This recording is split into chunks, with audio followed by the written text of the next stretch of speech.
Chapter 611. Heaven's Eye, Divine Might. Suddenly, a strand of dazzling and resplendent golden divine light suddenly traversed the sky and shot over explosively, and its powerful, imposing aura caused space to tremble with a shocking rhythm. Bang! Along with a muffled explosion, the beam of light that was like a divine radiance directly struck Yu Sha, who was rushing towards Chu Hen. In an instant, a golden light ripple swept out in all directions. A strong gust of wind howled, sending sand and pebbles flying. Yu Sha felt as if he had been hit by a mountain. The monstrous aura he had released was instantly defeated. At the same time, he rapidly retreated. His blood surged, and he spat out a large mouthful of blood. The sudden and shocking change caused Chu Hen to feel extremely surprised. A majestic aura filled the air, and a gorgeous light figure descended from the sky, landing on the top of a building like a deity. This person looked to be in his 30s. He had a majestic aura and was extraordinarily heroic. He was cultured and refined, yet exuded an awe-inspiring, domineering aura. What was most surprising was that there was a vertical eye between his brows. The vertical eye shone with a faint golden light. It was dazzling like a god. "It's you." Yu Sha knelt on the ground on one knee, one hand clutching his chest. Blood continuously flowed from the corner of his mouth. His old face was twisted with rage. The other Shura sect experts clenched their fists tightly. There was unconcealable fear and dread in their eyes. "Go!" Without any hesitation, Yu Sha gave the order to retreat. No one dared to hesitate. As if they had seen a ghost, they turned into several rays of light and fled as fast as they could. In the blink of an eye, they had disappeared without a trace. Chu Hen was a little taken aback. He turned to the side and looked at the unfamiliar middle-aged man. He cupped his fists and said, "I am Chu Hen. Thank you for saving me. May I know who you are?" The middle-aged man smiled. The vertical eye between his brows slowly closed. In the end, it turned into a light ripple and disappeared. Chu Hen's eyes lit up in surprise. The middle-aged man was about to speak when several figures rushed over from the direction of the General League. Chu Hen, third brother, Luo Mengchong, Long Qingyang, Shilan, Yin Hanlu, and the others anxiously arrived. What happened? Luo Mengchong flashed in front of Chu Hen, but when she saw that he was safe and sound, the worry between her eyebrows faded a lot. "Third brother, what's wrong? We saw that there was a fight here, so we hurried over." Without waiting for Chu Hen to answer their questions, Shilan and Yin Hanlu simultaneously let out cries of surprise. "Lord Sect Leader." Sect Leader?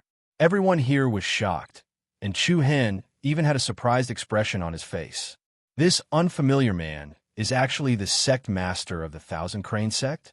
No wonder Yu Sha ran away faster than a dog when he saw the other party.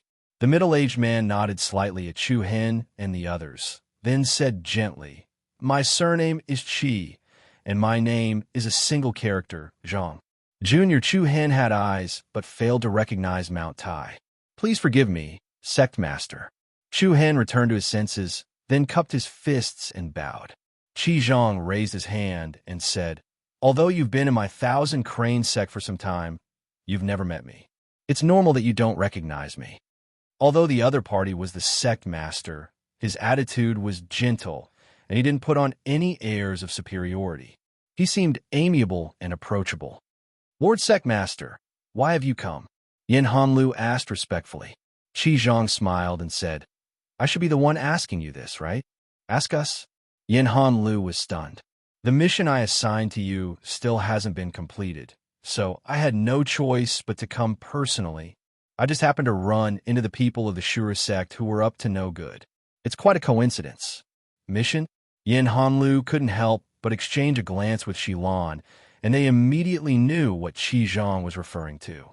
Qi Zhang had summoned Shilan alone when he went to the Heavenly Sword Pavilion to participate in the Sword Law Festival and asked her to do her best to persuade Chu Hen to return to the Thousand Crane sect. After so long, not only did Chu Hen not return, but he also brought a group of spirit tattooists from the Thousand Crane sect to turn the province upside down. Grand Cloud City, Moon End City, and now the Sacred Star Dynasty. Qi Zhang finally couldn't sit still after the series of disturbances, so he decided to come and take a look for himself. Unexpectedly, he just happened to run into Yu Sha and the experts of the Shura sect who came to cause trouble, and he conveniently helped Shu Hen out of trouble. Not long after, the first rays of the morning sun pierced through the thick clouds and sprinkled down on the earth. In the morning, the imperial city was shrouded in a golden glow. The bustling streets began to become lively. A busy and fulfilling day began to unfold for most people. Chu Hen and Qi Zhang stood on the city wall of the League of Generals. The magnificent city tower was like the peak of a mountain, and they seemed to have a panoramic view of the capital. They stood side by side. Even though Qi Zhang was the master of a sect, he couldn't conceal the sharpness that Chu Hen revealed. One was the master of a sect, and the other was an up-and-coming talent. If others were to find out that the two of them were to meet here, it would probably cause quite a stir in the province. Everyone says that the heavens are good, but they don't know that the human world is only free and unfettered. Qi Zhang looked into the distance and revealed a gentle smile on his face.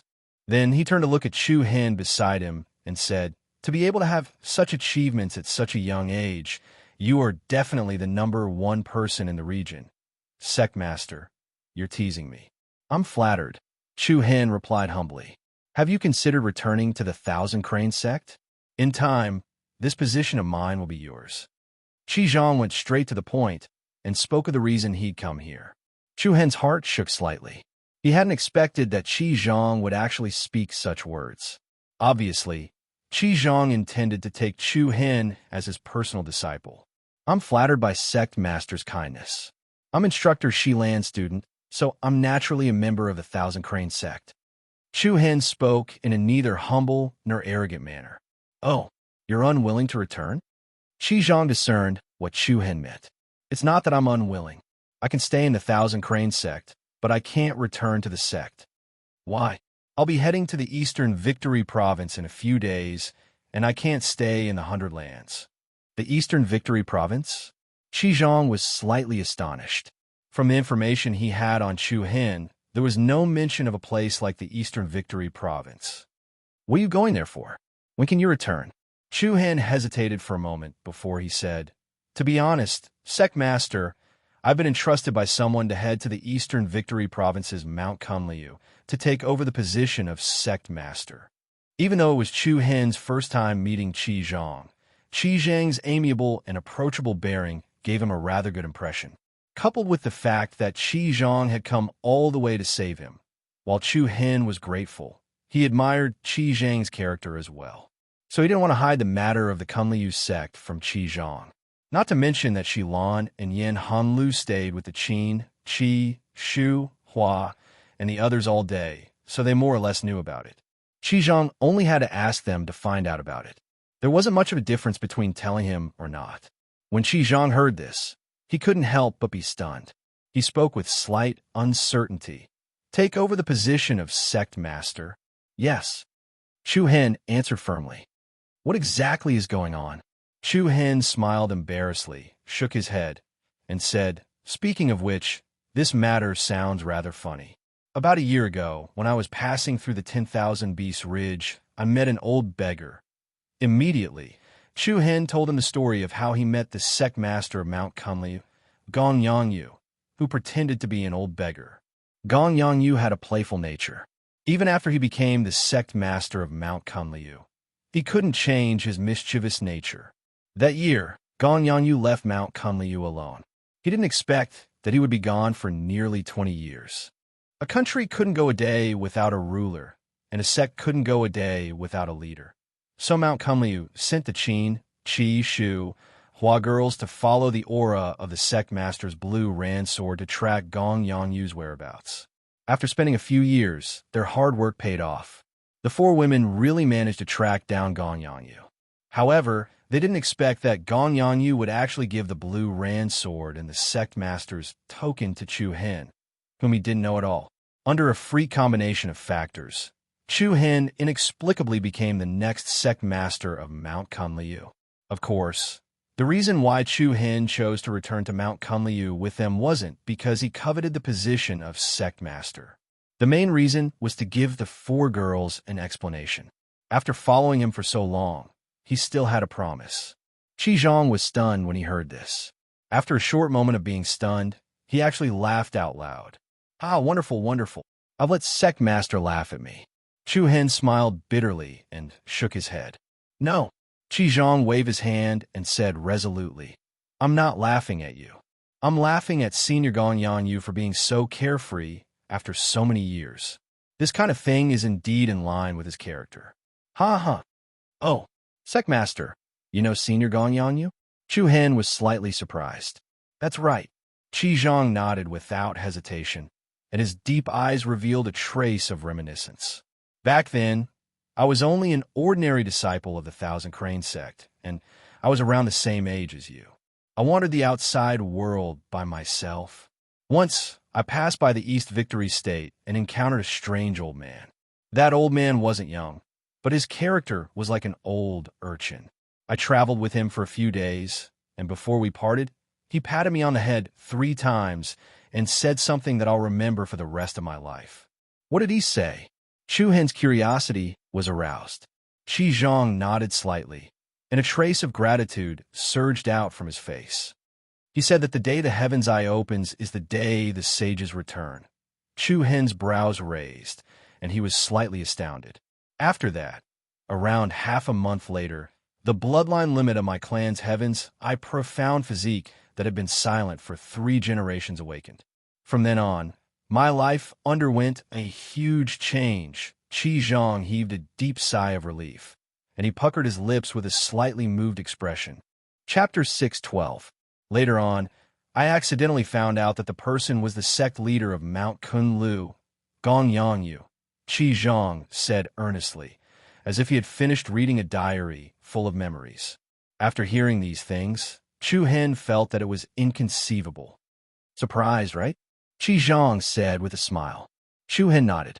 Qi Zhang raised his head and said, Actually, the reason why I believe in the most is that when I traveled with Senior Gong Yang for a few days, I didn't mention anything about my family's bloodline. I didn't even talk about anything related to martial Dao cultivation. We were just 2 strangers who had never met before. He kept nagging me along the way, and I occasionally chatted with him. He didn't know about you? Chu Hen was even more surprised. Qi Zhang confirmed. That's right. That was my first time in the Eastern Victory State. I'm sure it was the first time I met him. Then, Qi Zhang looked at Chu Hen and said, After saying so much, I actually wanted to tell you that Senior Gong Yanyu isn't an ordinary person. Perhaps it wasn't an absurd impulse for him to pass the position of sect leader of Mount Kunlu to you. At least in my opinion, I believe that Senior Gong Yang had his reasons for doing so.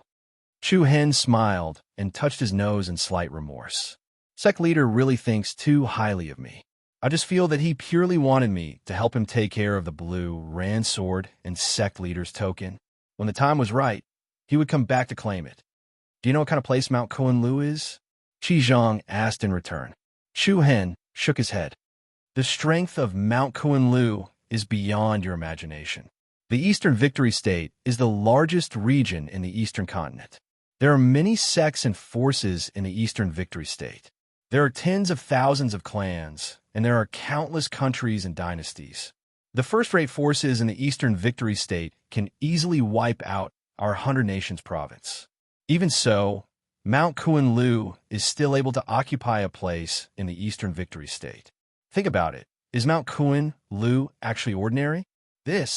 Chu Hen couldn't help but think of a comparison between a river and the sea. In the past, he had never asked Qin, Qi, Shu, and Hua about Mount Kunliu. In Chu Hen's mind, Mount Kunliu should be a sect or faction similar to the Thousand Crane sect, Shura sect, and Illusory Rain sect. Now that she heard Qi Zhang's words, she suddenly felt that her horizons were too broad, and the scenes and storms she had seen were too few. To our 100 Nations province, the victorious East province is like a giant.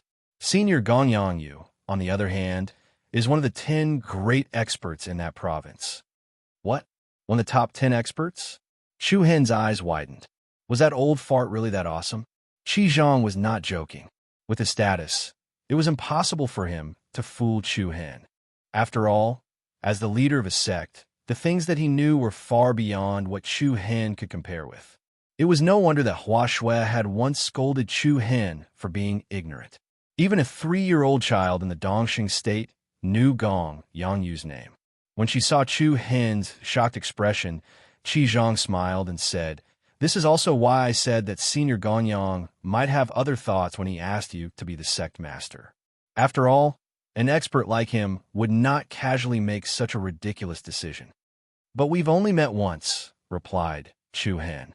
"Senior Gonyang has a discerning eye. Once is enough." Chu Hen smiled, but he did not know how to answer. Then, Qi Zhang patted Chu Hen's shoulder and looked him in the eye and said, "Since you're the person chosen by Senior Gonyang, I don't dare to let you join my sect. So let's forget about the matter just now."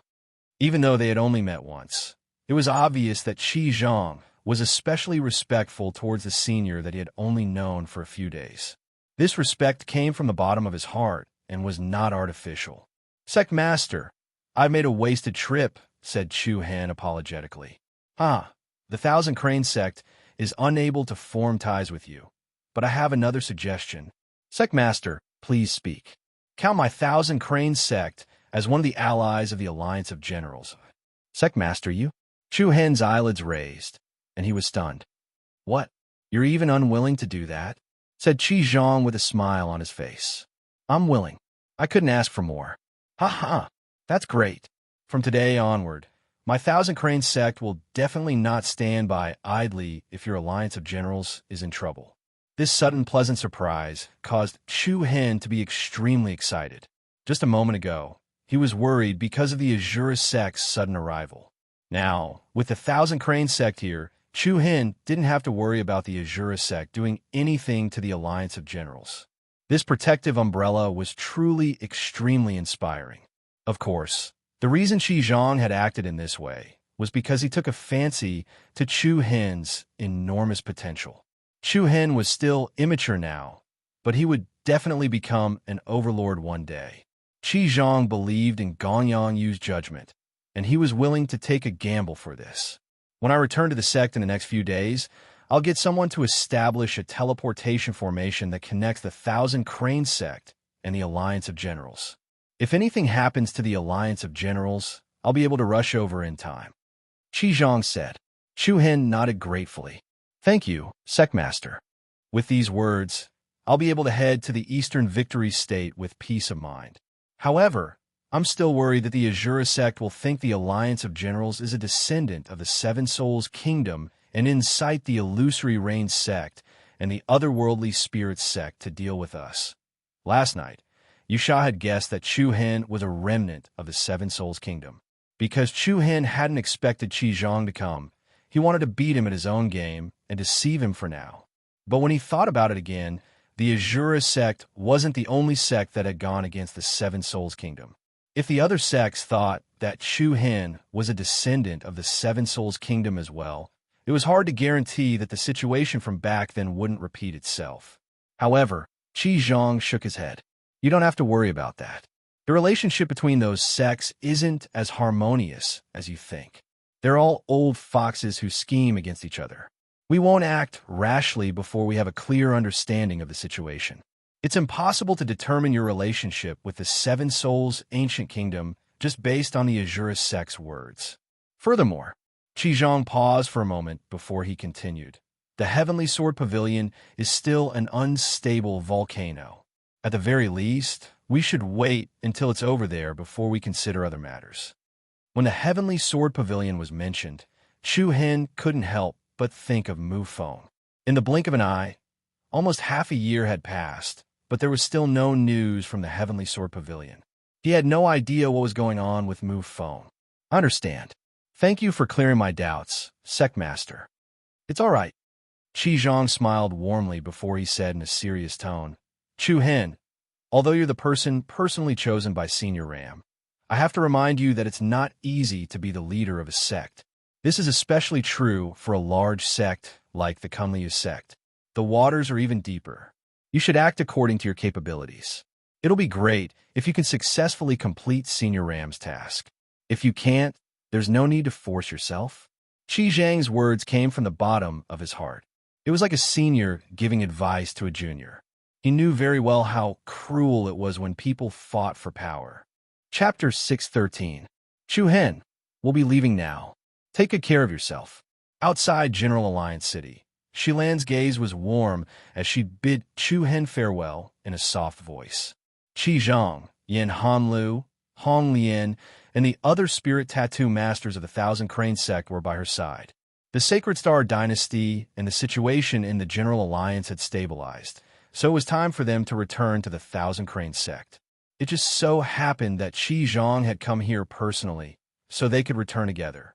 As he gazed at Shilan's peerlessly beautiful face, Chu Hen was actually slightly reluctant to part with her, and he spoke in a half-joking manner. "Instructor, why don't you stay here? Come with me to the Easter Triumph State to have a look." Shilan smiled lightly, and then she glanced at Luo Mengchong, who stood by Chu Hen's side, and said, "I won't be going. You have your own life to live. I'll visit all of you when I have the time in the future." "All right then." Chu Hen didn't insist, and he just nodded with slight disappointment. Shilan smiled. "Take good care of Mengchong." "I will." "Big sister Shilan, take good care of yourself as well." Luo Mengchong stepped forward and bid her farewells. "Yes, you too."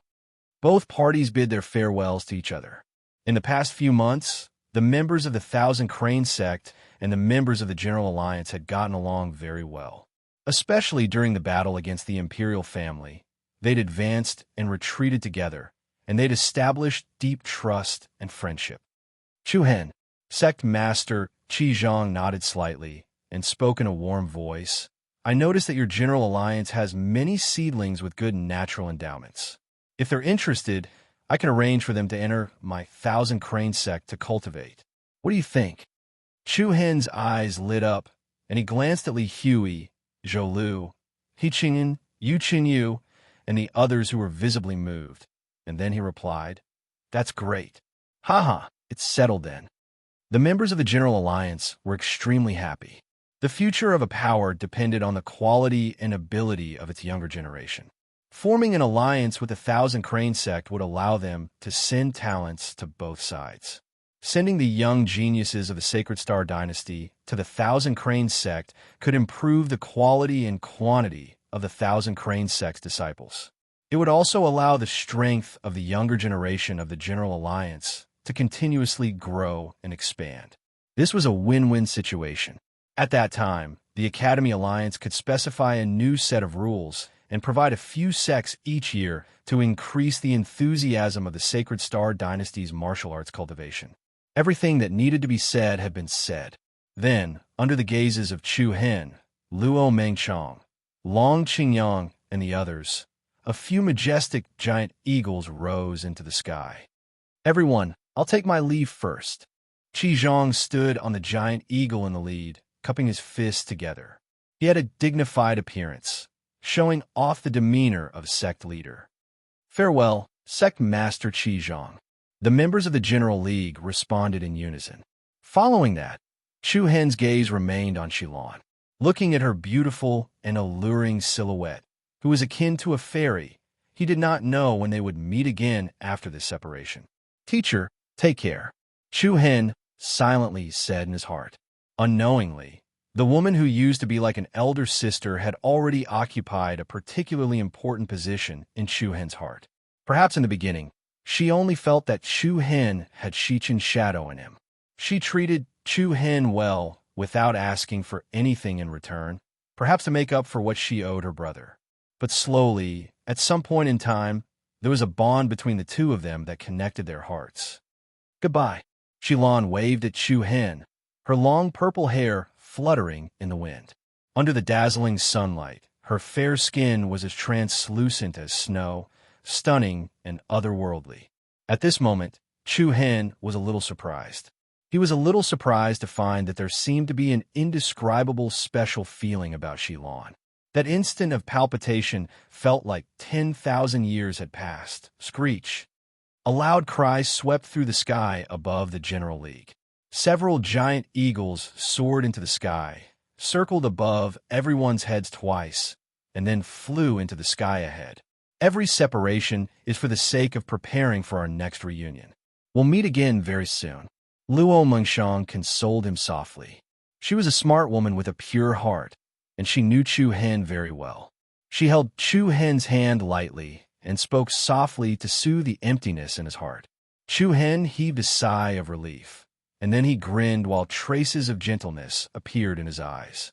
Time passed by quickly, and another month passed in the blink of an eye. The Thousand Cranes sect had started preparing to establish a teleportation formation that connected the two regions, and it was progressing quite well. The Azura sect didn't continue sending forces to cause trouble. After all, the Azura sect didn't dare act rashly once the Thousand Cranes sect interfered. Presently, the General League had gathered the Academy Alliance, the Talisman Masters Association, the powers of Hidden Wind region, the Wind Mist Dynasty, and the Boulder Dynasty. Its overall strength could be said to be at the upper echelons of second-rate powers. So, if the Azura sect were to act against the General League, then they would probably have to dispatch at least two-thirds of their experts. However, once they dispatched two-thirds of their experts, the sect's defenses would be greatly reduced. If the Thousand Crane sect were to attack the root of the Azura sect, then they would be able to easily destroy the Azura sect's base. So, the Azura sect wouldn't be able to take down the General League if they dispatched too few experts, and their base would be in danger if they dispatched too many experts. After considering all these factors, they could only bide their time. During the past month, Chu Hen and the Spirit Tattoo Masters of the Talisman Masters Association had been ceaselessly expanding the defenses of the Imperial capital. He'd successively set up a few Earth-rank talisman formations in the General League's headquarters and a few important strongholds. These talisman formations were formidable talisman formations created by Shi Fengzi. Even if a top-rate world profound stage powerhouse came, the talisman formations would be able to resist them. As for ordinary enemies, they would definitely be courting death. However, after searching diligently for more than a month, there was still no news of Yi Yao. She seemed to have vanished in the sea of people, and the Saint Star Dynasty, Boulder Dynasty, and Wind Mist Dynasty didn't send any useful information. This caused Chu Hen's suspended heart to be unable to calm down from beginning to end. Originally, Chu Hen wanted to wait until he found Yi Yao before leaving, but it seemed that Xin, Qi, Shu, and Hua couldn't wait any longer. There were a few times when they wanted to bring up this matter, but they didn't say it out loud, and the more they acted like this, the more embarrassed Chu Hen felt, and the more difficult it was for him to leave. In the end, Chu Hen privately discussed it with Long Qingyang, and the latter made the decision for him, which was to go to the Dongxing state first. In Long Qingyang's words, even if Chu Hen stayed in the General League, he would only be waiting for news of Yi Yao. It would be better to go and settle things at Mount Kunliu first. The matter of finding Yi Yao could be left to them, and when there was news of her, he would send someone to send a letter to Chu Hen. This would not delay either side. About 3 days later, Chu Hen packed his luggage and prepared to leave. Roar! Outside Jiangmeng City, the peerless and ferocious Shen evil dragon landed on the ground and let out a deep roar. The journey to the Dongxing state was long, and ordinary beasts might not be able to make it. Only this sure Yin evil dragon could carry everyone. Third brother, don't worry about it. You don't have to worry about the General League. Also, take good care of Lady Mingshang. Don't let her down. Long Qingyang patted him on the shoulder. Chu Hen smiled. I will. For this trip to the Dongxing state, Chu Hen naturally wanted to bring Luo Mengshang with him. Qi Teng and Lu Qi also planned to follow Chu Hen. However, this suggestion was made by Hua Shui. Qi Teng and Lu Qi naturally couldn't ask for more, and after asking for Chu Hen's permission, they happily expressed their willingness to go. They even said that they were willing to be Chu Hen's followers. Of course, both of them were not weak, and their talents were high. There was a lot of room for them to improve their bloodline. In time, they would have great achievements. Compared to being alone, it was better to have a few helpers by his side. Big brother, Principal Jiang, President Xiao Yong, please take care of this place. Chu Hen looked at the row of people in front of him and said, Don't worry. Take care. Senior brother Chu Hen. Remember to bring us when you come back next time. Well, I'm strong enough. I'll go with you to see the outside world. Li Hui clenched his fist and said. Chu Hen smiled and nodded. Definitely. After some instructions, Chu Hen, Luo Mingshang, Lu Qi, Qi Teng, and Qin, Qi, Shu, and Hua climbed onto the back of a Shi Yin evil dragon. Roar. Dust rose, and the wind whistled. Under everyone's gaze, the Shi Yin evil dragon calmly rose into the sky. Chu Hen looked at the familiar faces below and cupped his fists. His voice was as loud as thunder. Everyone, the mountains don't move, the water doesn't flow, the sky doesn't move, the clouds move. We'll meet again. We'll meet again. Roar. An earth-shattering roar resounded in all directions. In an instant, the Shi Yin evil dragon flapped its huge wings and soared into the sky, flying over the imperial city. The crowd on the street raised their heads and looked up, their eyes filled with admiration. Chu Hen, we'll meet again. Yu Qingyu looked at the sky and murmured softly. He Qing'en, Ji Xian, Bai Yue, Xiao Yin, Yi Yu, and the others were scattered in different places of the imperial city, looking up at the sky, lost in thought. In Tensei Prefecture, Mentor Song Chunglai stood in front of a row of new students. He looked up at the dark shadow in the sky and murmured in a low voice. Chapter 614. I'm finally going back. I'm so happy. High up in the sky, the Shurian evil dragon was like a bolt of lightning, shuttling through the clouds like a shooting star.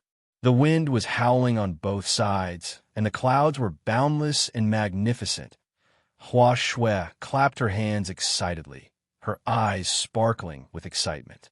The expressions of Fu Qin, Ji Shu, and Nongqi were filled with excitement. They had left the victorious East Province for so many years and had always been running around without a fixed place to stay. Now that they could finally return to Mount Kunliu, it was as if one of their wishes had been fulfilled. Chu Hen looked at them with a smile.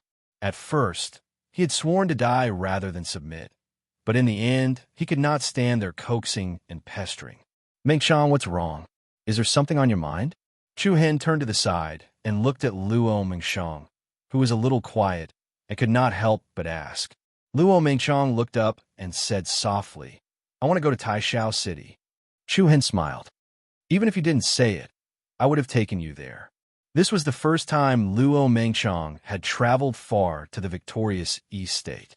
Naturally, the Luo family was reluctant to part with her. It would be great if she could go home and say hello. The flying speed of the Shurian evil dragon was extremely fast. It only took them less than 2 days to arrive at Taishao City. Wait for us outside the city. After Chu Hen gave his instructions, he and Luo Mingshang descended and headed towards the center of the city. There were still many residents in Taishao City. If they rode the Shurian evil dragon into the city, it would inevitably cause unnecessary chaos. Fu Qi nodded to show that he understood. At the center of Taishao City, Master, the eldest lady is back. A loud and excited voice set off a commotion in the Luo family. Everyone put down what they were doing and went out to greet them. Shang is back. Master Luo Qiong trotted out of the inner courtyard in surprise. However, when he saw Luo Mingshang coming back with Chu Hen, Luo Qiong was slightly startled. Father. Luo Mingshang came forward and smiled sweetly. Little girl, you're finally willing to come back, Luo Qiong said with a smile, her brows full of affection. Chu Hen also cupped his fists and bowed. Greetings, Uncle Luo. Okay. Luo Qiong nodded. Quick, go sit inside. Quan, go make 2 cups of good tea. Understood, Patriarch. Uncle Luo, you don't have to be so polite, Chu Hen said with a smile. It's all right. Subsequently, Chu Hen and Luo Mingshang followed Luo Qiong back to the inner court's main hall. The terrain of Taishao City was peculiar, and most of the buildings in the city were high-rise buildings. After returning to the city, the Luo clan occupied the best land in Taishao City. The clan's buildings were all grand and magnificent, like castles. Even if one stood at the entrance of the lobby, one could still overlook the scene in front of them. Uncle Luo, are you used to it after coming back? Chu Hen asked casually. I'm comfortable, Luo Qiong replied. I have to thank you properly for allowing the Luo clan to return to Taishao City. The Luo clan will never forget this kindness. After he finished speaking, Luo Qiong was about to bow to Chu Hen. Chu Hen hurriedly held him up. Uncle Luo, this is just a small matter I did for Mengchong.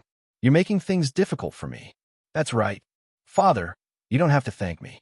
You're making Chu Hen feel uncomfortable. Luo Mengchong also tried to help Luo Qiong out. Only then did Luo Qiong stop. Luo Qiong was even more satisfied with Chu Hen now. Recently, the incident in the Saint Star dynasty had caused a huge commotion in the 100 Nations prefecture, especially after the rumor that the Thousand Crane sect had formed an alliance with Chu Hen. The major sects were even more unsettled. Chu Hen's degree of popularity was far from what the four great young masters could compare to. Naturally, the most important thing was that Luo Mengchong liked him. Father, we came back today to bid farewell to you. After some hesitation, Luo Mengchong finally said this sentence with great difficulty. Luo Qiong was stunned and looked at her in surprise. Bid farewell? Where are you going?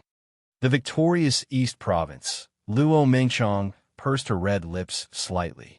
Then, she roughly told him about Chu Hen's trip to Mount Kunliu. She did not know when he would return from the victorious East Province. However, after listening to Luo Mengchong's story, Luo Qiong strangely did not look too surprised. Instead, he fell silent and walked to the entrance of the hall alone. He looked into the distance with a pair of slightly weary eyes. Father, I'll be back, Luo Mengchong said. Luo Qiong did not speak. His back was facing the two of them, and his figure was a little deep. Chu Hen did not know what to say. This was too sudden for Luo Qiong. Anyone else would not be able to bear it. After a long time, Luo Qiong let out a deep breath and turned to look at the two of them. His eyes were filled with faint sadness and complexity. This day has finally come. Father? Luo Mengchong's heart trembled slightly. Her beautiful eyes were filled with a trace of confusion. That person was right. You can't stay here. Luo Qiong's voice was a little strange. That person? Chu Hen and Luo Mengchong could not help but be stunned. What was he talking about? Why did they not understand Luo Qiong's eyes were slightly red. His tone was obviously a little deeper.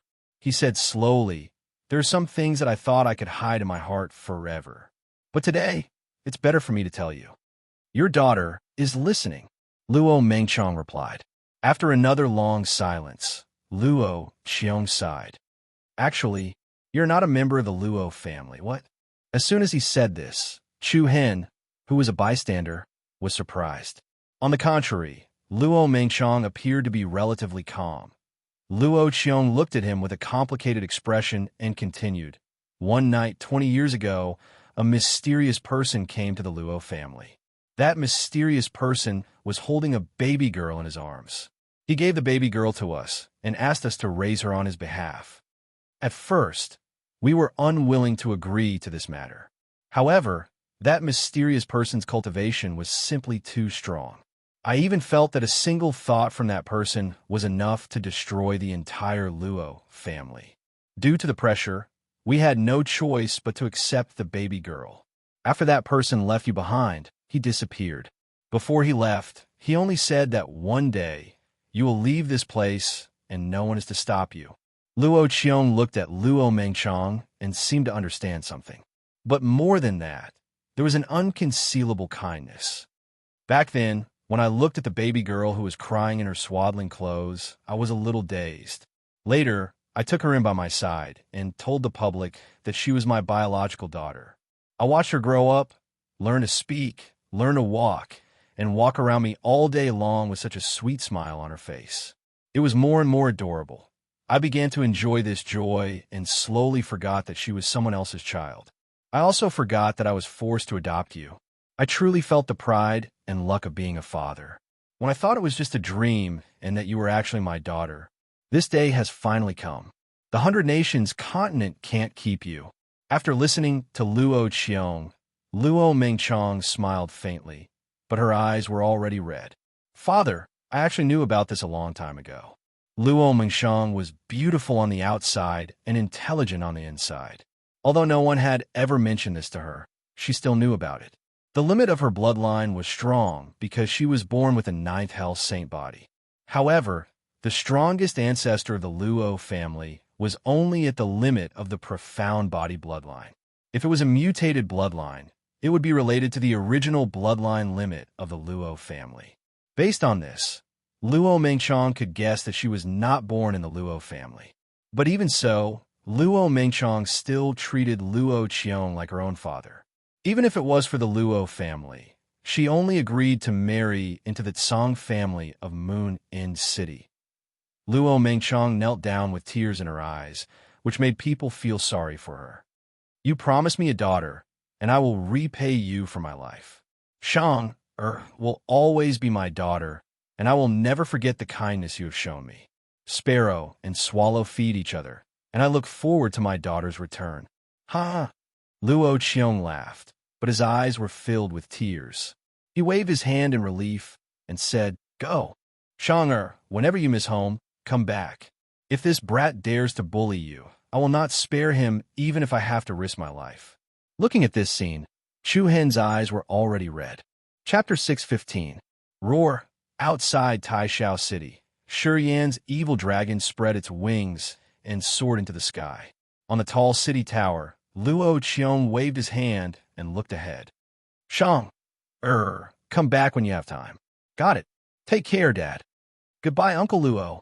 Luo Mengchong and Chu Hen also waved goodbye. Along with the rapid and powerful air waves, Shi Yan's evil dragon soon pierced through the clouds, turning into a black dot and gradually disappearing. Luo Qiong watched everyone leave.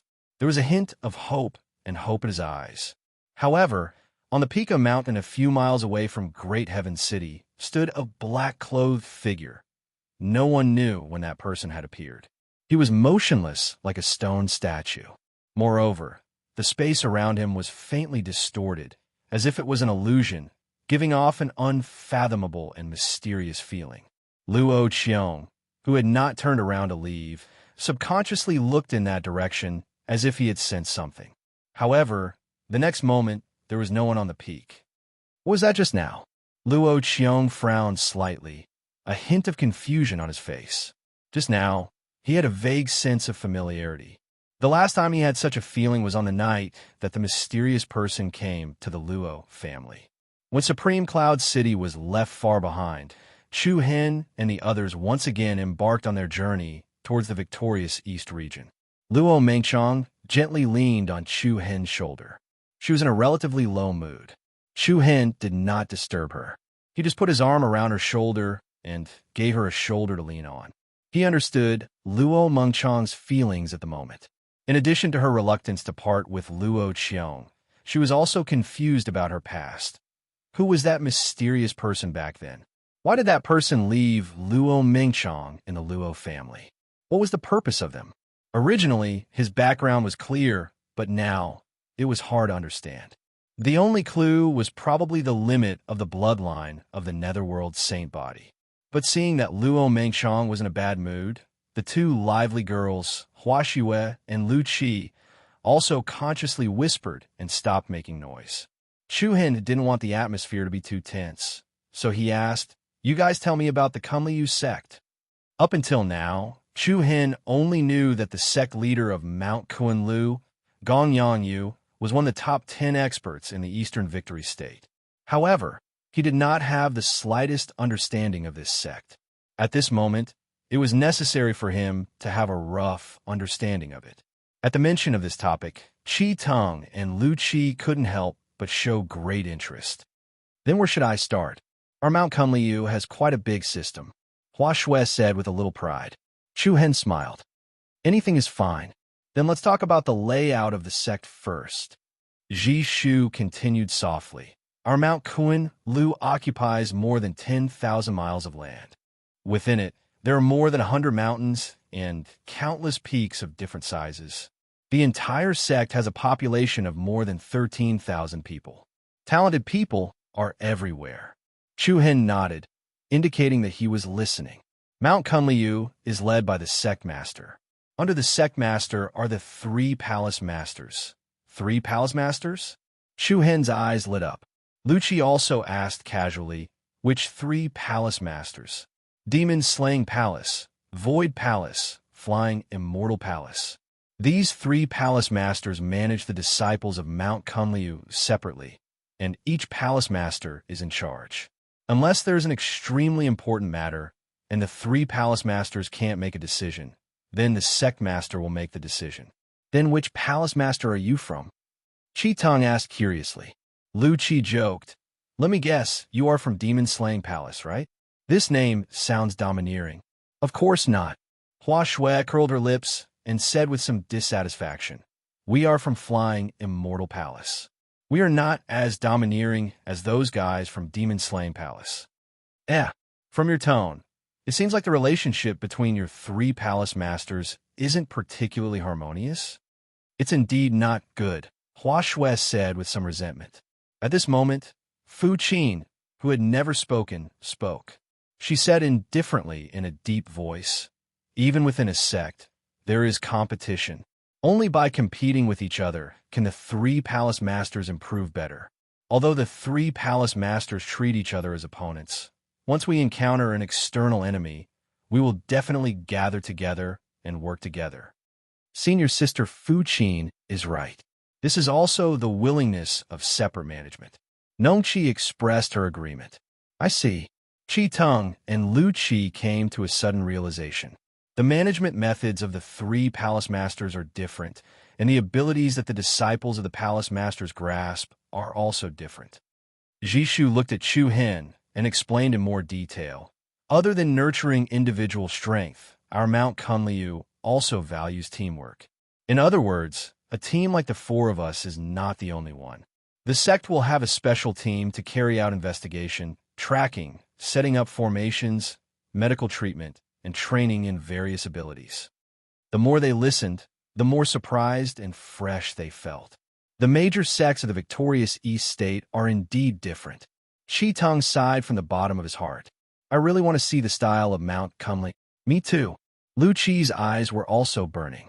She smiled and said, a sect that can nurture a team like yours must be very impressive. You think too highly of us. Jishu shook her head humbly. There are many people in Mount Kunliu who are more capable than us.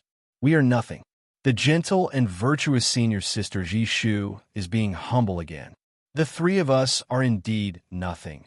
But senior sister Jishu is recognized as the most talented woman in the Flying Immortal Palace. The people from the other two palaces can't compare to her, Hua Shui said playfully. Haha, I agree with that, Nongqi added. Jishu smiled helplessly and shook her head. She had been diligent and studious since she was young. She had flipped through almost all the ancient books in Mount Kunliu. In terms of knowledge, there were indeed not many people who could compare to him. At the mention of this, Chu Hen's heart suddenly lit up. Oh right, Jishu, I have something I want you to take a look at. As soon as he said this, even Luo Mengshang raised her head in surprise. What is it? Jishu replied. I don't know what it is either. I have studied it several times, but I still can't figure it out. With that, Chu Hen's palm moved. A dark black stone appeared in front of everyone. This stone had edges and corners. It was very irregular, and there were strange patterns on it. What are you going to do with this broken stone? Hua Shui asked. Everyone looked at each other. Only Jishu frowned slightly. She was slightly surprised. Let me take a look. Chu Hen moved his palm and used his true inner force to push the stone towards her. The black stone landed gently on Jishu's palm. Her beautiful eyes rippled, and a hint of softness appeared in her eyes. This doesn't look like a complete thing. It looks more like a piece that fell from something. Just as I thought. Chu Hen faintly smiled. Where did you get it? During the Thousand Crane Sect's disciple assessment. Oh, everyone was slightly stunned. Apart from Luo Mengshang, everyone else had participated in the Thousand Crane Sect's disciple assessment. During the second round, Chu Hen's mission was to kill a lava rock beast. The lava rock beast was only a level 1 beast king, but its strength was at the level of a level 3 beast king. After that, Chu Hen killed the beast and took out the stone from its stomach. At that time, Chu Hen could not detect the secrets hidden within the stone, even with the power of the demon eye. Later on, when the demon eye suddenly became a level 4 star, he used the demon eye to probe the stone again in the back mountain of the Heavenly Sword Pavilion. At that time, Chu Hen saw strange patterns of light flowing within the stone. The patterns were in the shape of a three-dimensional honeycomb. There were two kinds of strange lights flowing within it, one black and one white. In the end, Chu Hen found a rune inside the stone.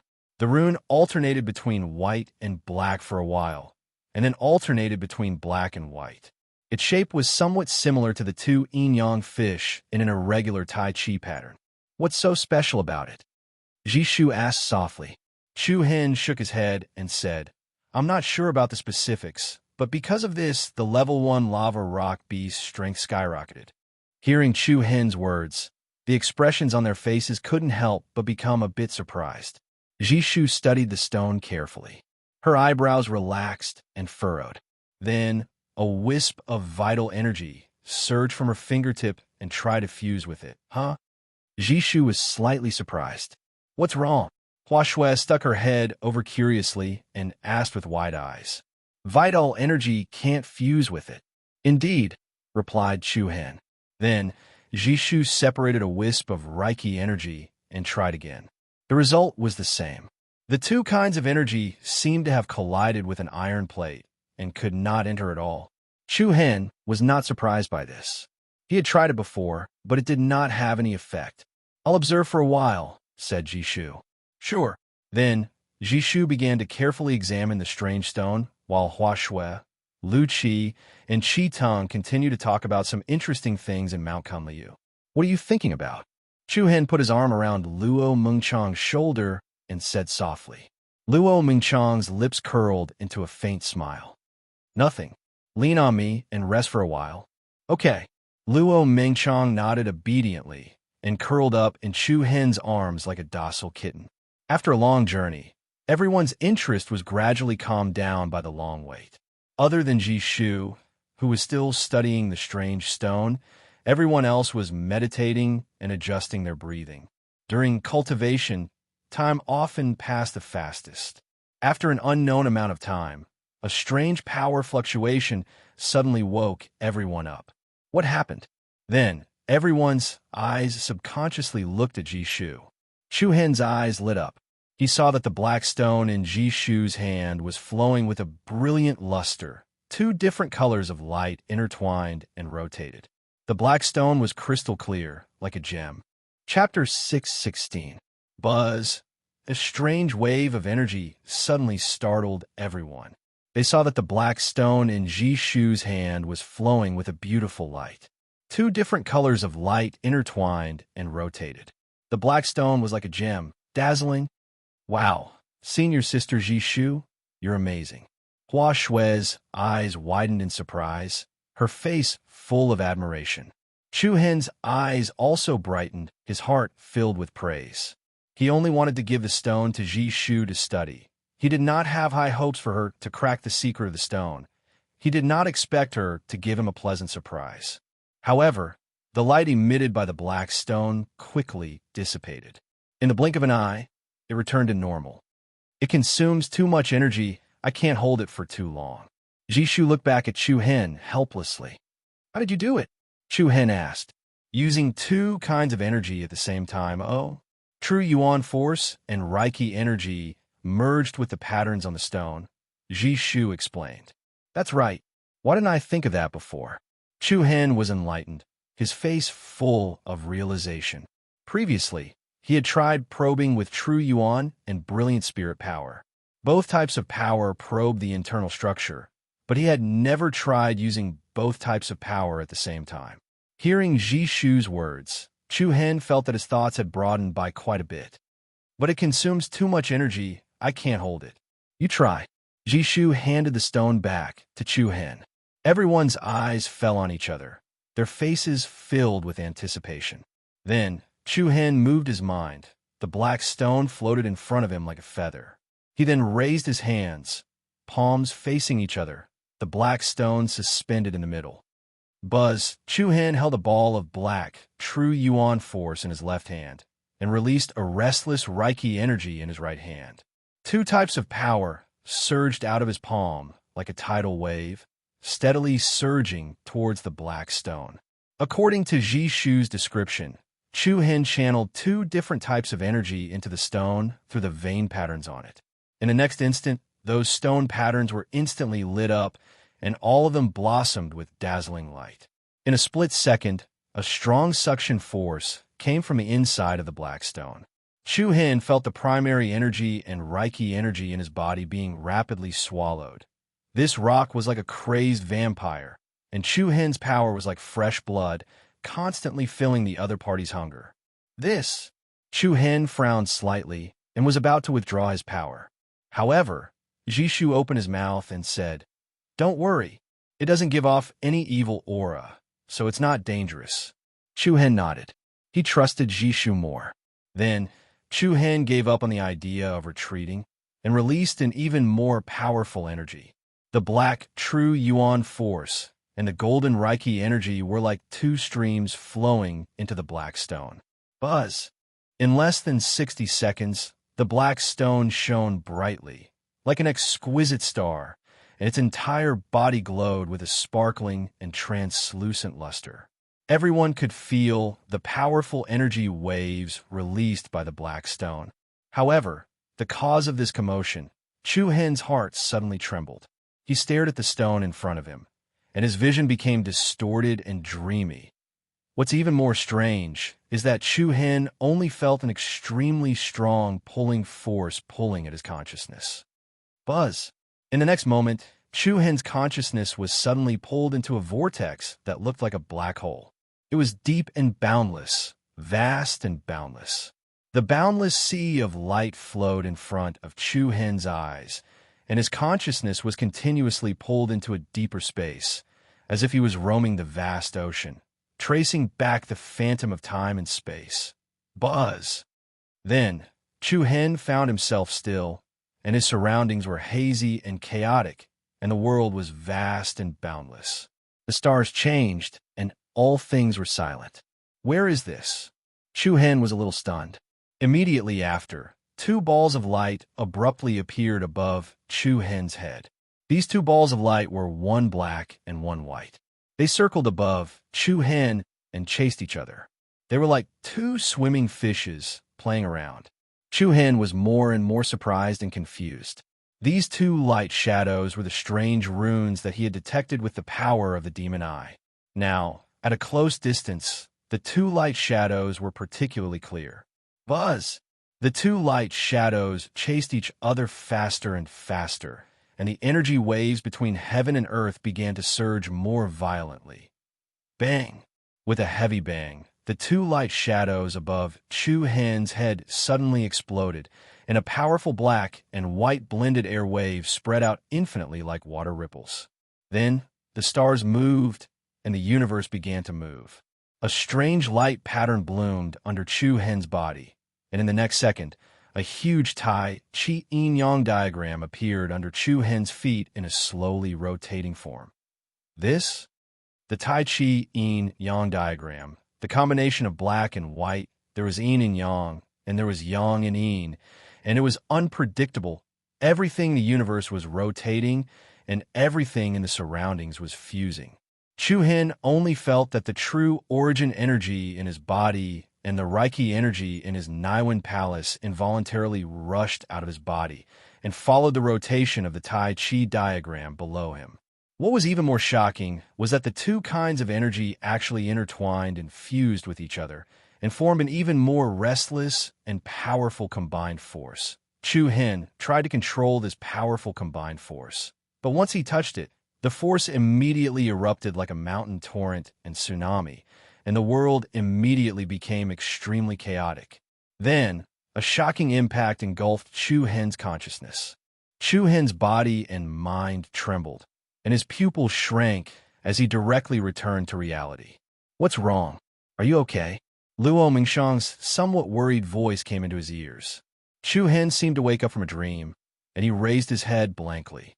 He saw Fu Qin, Ji Shu, Qi Teng, Hua Shui, and the others all staring at him in surprise, and the atmosphere was somewhat strange. "You scare me to death. It's been 4 hours, and you're finally alive," Hua Shui said with a little fear. Chu Hen was stunned. "For hours?" "Yes. You stare at that broken stone like a wooden person, and ignore me no matter how I called you." Beautiful Sister Mingshang was so worried. Chu Hen looked at Luo Mengshang apologetically, and the latter shook her head, the worry in her eyes gradually dissipating.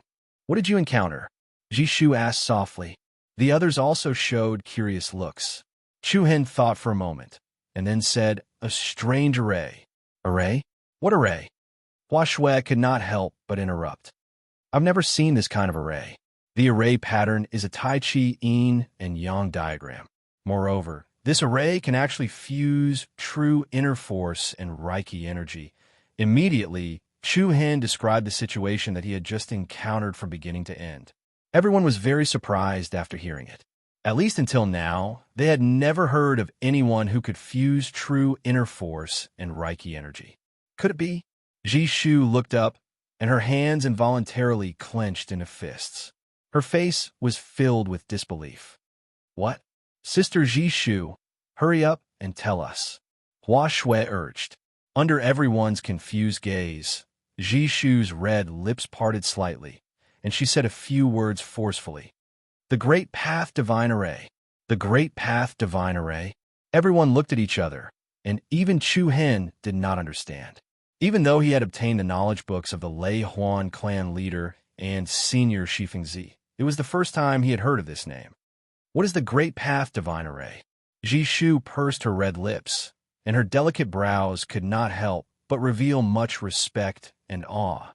She said, "The Great Path Divine Array originates from the Great Path Divine Stone. According to legend, in ancient times, there was an almighty in the world who gathered the power of all worlds in the chaotic universe, and used heaven and earth as a furnace to refine the spiritual chi of all living things into a supreme divine item, the Great Path Divine Stone. Those who practice the Great Path move the stars, avoid death, and prolong life. The Great Path Divine Stone moves the sun and the moon, stabilizes yin and yang, suppresses evil spirits, and melds heaven and earth with the spiritual power of all living things." Jishu's words stunned everyone present.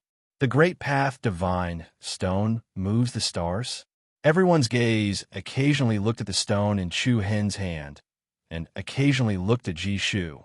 Even though everyone knew Jishu's character, no matter how they looked at it, his words did not sound reliable.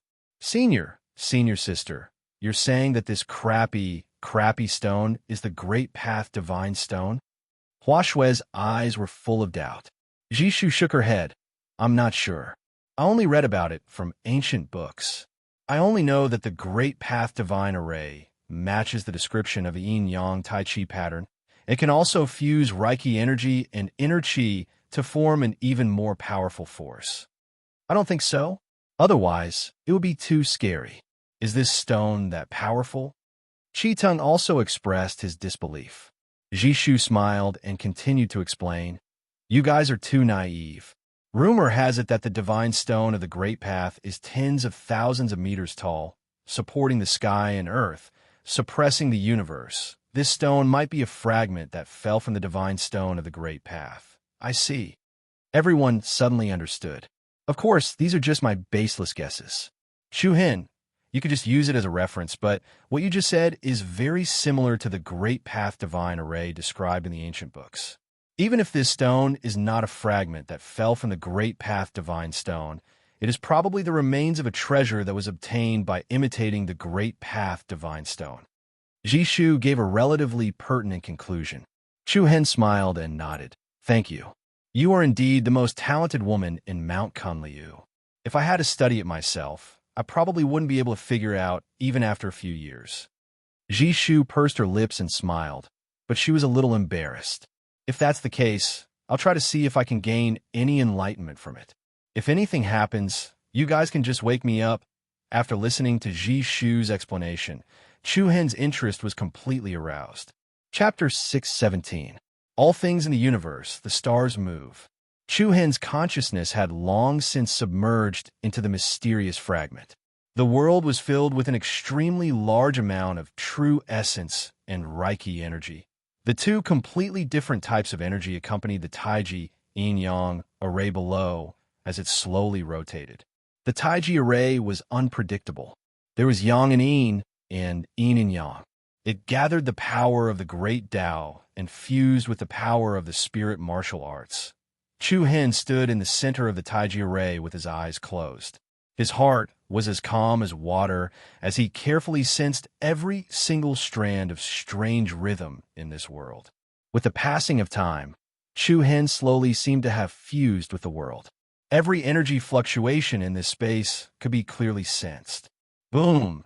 Immediately after, Chu Hen raised his arms like a cool breeze brushing against a willow. He looked light, but in reality, he revealed a majestic and monstrous aura. Immediately after, Chu Hen held the Reiki energy in his left hand and released the true essence energy in his right hand. The two powerful forces were like a tsunami that soared into the sky, revolving around Chu Hen at a rapid speed. They resonated with the Taiji array below, and the two forces turned into two strange yin-yang fishes. The berserk and violent energy covered the sky and earth. Chu Hen felt as if he was in the eye of a hurricane, allowing the terrifying energy around him to roar. The Taiji array beneath him rotated faster and faster. The Reiki energy and true essence that filled the air also fused together in the same trajectory, forming a third type of even more astonishing power. The powerful energy grew stronger and stronger, as if it was about to tear space apart. Chu Hen's expression did not change as his hands followed the rhythm of the Taiji array below. Suddenly, Chu Hen's eyes widened, and two rays of light burst out, causing a sharp tremor in the air. Chu Hen clasped his palms together, and in that instant, the surrounding energy that blotted out the sky and covered the earth instantly converged together. Like a giant whale sucking in water, it immediately merged and surrounded Chu Hen's palms, turning into a small Taiji array. However, this Taiji array was not the legendary power of yin and yang. It was just a Taiji array formed by the fusion of Reiki energy and true inner force. The black true essence and the golden Reiki energy chased and intertwined with each other. Chu Hen's thoughts moved. Buzz! The space trembled, and the two kinds of light suddenly swept out. It was like a surging wave, whistling in all directions, causing the space to distort. I finally succeeded. Chu Hen was overjoyed. He could deeply sense how amazing the power formed by the fusion of Reiki energy and true inner force was. It was several times more powerful than a single true inner force.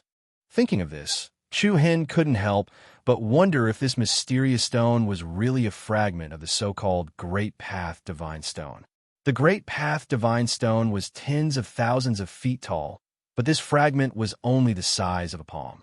In comparison, it was unknown just what kind of world-destroying divine power the complete Great Path Divine Stone possessed. Forget it. Even if there really is such a peerless divine item in the world, it is not something I can imagine. Being able to obtain a fragment is enough to be a great opportunity. Immediately, Chu Hen calmed his mind and withdrew his consciousness from this place. This piece of wood has finally woken up. The moment Chu Hen opened his eyes, Hua Shui's voice, which sounded like she had discovered a new continent, was immediately heard. Everyone's eyes fell on each other, and their expressions looked even weirder than before. What's wrong? Why are all of you looking at me like this? Chu Hen asked in confusion. Nothing. I just wanted to ask you. Did you sleep well? You woke up just in time.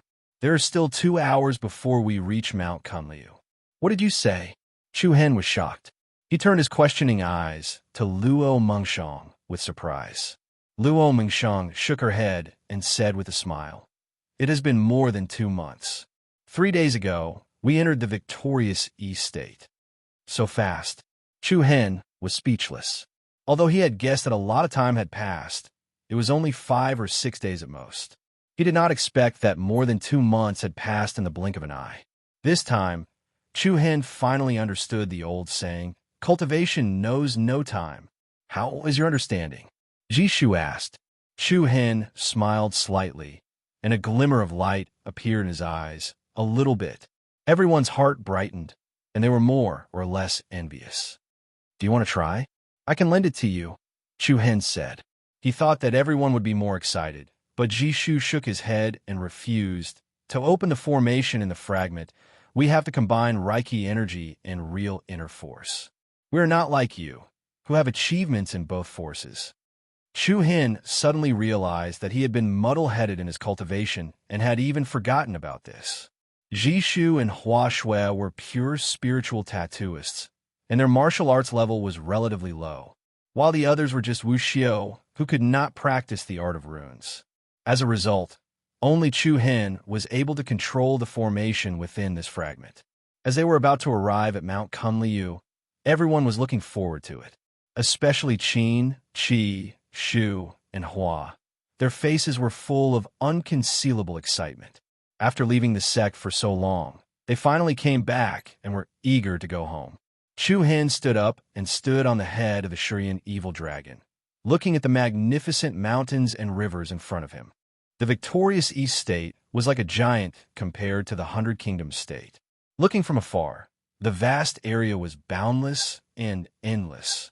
In the distance, a bustling city could be vaguely seen. The cool breeze that blew against his face faintly exuded a unique and vast aura. In the largest area of the East Continent, countless experts gathered. Somehow, the blood in Chu Hen's body was a little restless. The boundless sky in front of him was like the vast sea and the high sky, allowing a rock to roam freely. About 2 hours later, a majestic mountain gate appeared in front of them. We're here! We're here! We're back! Mount Kunliu! Haha, I'm so happy! Hua Shui danced excitedly, jumping on the back of the Sure Yin evil dragon, causing it to let out a low roar of dissatisfaction. Fu Qin, Jishu, and Nongqi were also full of excitement. Chu Hen looked into the distance. The mountain gate of Kunliu Gate could be said to be peerless and majestic. Giant peaks propped up the sky like heavenly pillars. Incomparably rich, immortal spiritual energy floated between the mountain peaks. Spirit cranes flew together, and waterfalls fell from the sky. It was like a paradise in the human world. On top of the giant peaks, the palace buildings were majestic and breathtaking. Is this Mount Kunliu? Chu Hen murmured in admiration. In the past, he only knew that the Thousand Cranes sect and the Heavenly Sword Pavilion were the best in the human world. However, compared to this Mount Kunliu, they were incomparable. Although they had not arrived at Mount Kunliu, the air waves that came toward them all revealed a powerful aura. Chu Hen, unless it's a special situation, foreign demonic beasts are not allowed to appear in the sky above the sect. Otherwise, they will be easily killed by the experts in the sect. Jishu reminded him. Chu Hen nodded, I know. Then he was about to let the Sure Yin evil dragon land, but Hua Shui waved her hand. It's okay. Chu Hen is here to take over the position of the sect master. It's not a big deal to ride a demonic beast in. But don't be afraid. Don't be afraid. Hua Shui was excited. She patted the head of the Sure Yin evil dragon and said, Fly faster, big guy. We're almost home. I'm so happy. Jishu looked at Fu Qin helplessly. The latter hesitated for a moment and said, Forget it. Let's do this. The closer they got to Mount Kunliu, the more they could feel an invisible pressure. Even the Sure Yin evil dragon, which had the bloodline of a beast king, felt a little unsteady. When they were about 2 li away from the mountain gate, an illusory golden light curtain appeared in the void in front of them. The light curtain was like a barrier between heaven and earth, blocking in front of everyone. There's a barrier. Chu Hen slightly frowned. Don't worry, it's the defensive boundary of our sect. Fu Qin said. He raised his hand and made 2 hand seals. Then 2 streamers shot toward the light curtain. Buzz. In an instant, the light curtain slightly trembled and released soft light patterns. Just go there directly, Fu Qin continued. Roar, the Shurian evil dragon beast let out a deep roar and directly crashed into the light curtain. Without any obstruction, the Shurian evil dragon beast easily penetrated through the light curtain while carrying everyone. The light curtain suddenly rippled and then immediately dimmed down and disappeared. Chu Hen was very surprised. He was afraid that if outsiders randomly broke in, they would directly stimulate the defensive barrier and be noticed by the masters inside. However, riding such a huge beast to this place, it was hard not to be discovered. "Big guy, go over there, the flying immortal peak." Hua Shui pointed in a direction and commanded the Shur Yin evil dragon to fly. The latter was a little unhappy. It was a dignified beast king, but someone was riding on its head and yelling. It was humiliating. Even so, it could only let out a few sounds of dissatisfaction. The strong airwaves and the huge beast king's aura had already attracted the attention of the people of Mount Kunliu. One after another, sharp figures flashed out and cast puzzled gazes at them. Where did this Shur Yin evil dragon come from? It seems to have the noble bloodline of a beast king. It should be a mount that one of the senior brothers or sisters subdued. If it's not a disciple of our sect, it's impossible to enter the defensive barrier. It's going in the direction of the flying immortal palace. Wait, don't you think that those people are a little familiar? They seem to be the zither, chess, calligraphy, and painting of the flying immortal palace. They're back? Doesn't that mean the sect master is back? Impossible. If the sect master is back, the 3 palace masters would have already taken action. Let's go. Let's go and take a look. Chapter 618. Under Hua Shui's random command, Chu Hen and the others directly rode the Shurian evil dragon into the defensive boundary of Mount Kunliu and went straight to the Flying Fairy Peak. Soon, they arrived at the Flying Fairy Peak. However, at the same time, more and more people from the sect were alerted and were coming here one after another. Chu Hen had a headache. It was their first time to be so ostentatious. It was impolite. If he had known earlier, he would have let the Shurian evil dragon land outside. "Big guy, land on the square in front of the Flying Fairy Peak." Hua Shui patted the head of the Shurian evil dragon and said, "Roar." The beast responded in a low voice. Then it spread its wings and swooped down. It landed steadily in the middle of the square. Wow! A strong air wave swept out like the autumn wind, stirring up a cloud of dust. Looking at the familiar and majestic scenery around, Hua Shui couldn't help but jump down from the back of the Shurian evil dragon. "I'm back. I'm so happy. I feel that the air in Mount Kunliu is sweet." More and more people gathered, and then an excited voice was heard. "Senior Sister Hua Shui, is that you? You're back." Little wooden fish, haha." Hua Shui's eyes lit up. A gentle and delicate young man ran over while panting. He exclaimed, "It's really you. That's great, Senior Sister Hua Shui." "Of course it's me. Little wooden fish, I haven't seen you for a few years. You've grown so tall. But you're still shorter than me by half a head. Why don't you just stop growing? Just stay at this height." "That won't do. If I'm always shorter than you, I'll always be bullied by you," the delicate-looking youth said in a soft and weak voice. Hua Shui put her hands on her waist and glared at him. "Why? You don't want to?" "Yes, I don't want to. Lulu said that I can only be bullied by her alone. I can't be bullied by other women. It's that Xiaoya Lulu again. Believe it or not, I'll bully you too as well." "That's enough, Hua Shui. Don't bully Xiao Muyu as soon as you come back." Jishu smiled faintly. She's been the youngest outside for too long. Now that she's back, she wants to vent her anger on junior brother and regain some of her prestige as a senior sister. Nonchi said with a smile, "Senior Sister Jishu, Senior Sister Fuqin, Senior Sister Nonchi, it's great to see you again," Xiao Muyu said with a heartfelt smile. "Long time no see, little wooden fish." They landed on the ground one after another and greeted each other. "Since senior sisters have returned, should we say that we found sect leader Gong Yang? And who are these people?" Xiao Muyu looked at Chu Hen and the others in confusion. Not only him, but everyone else also had the same question. Many acquaintances stepped forward to ask, "Have you found sect leader Gong Yang? When will he come back?" The 4 women glanced at each other, and said while playing the zither, "We haven't found Sect Master Ram yet. Can't find it." As soon as the words were spoken, the crowd could not help but sigh in disappointment. Then, an ear-piercing, disdainful voice was heard. Since you haven't found a sect leader, why did you come back?" Everyone's expression changed.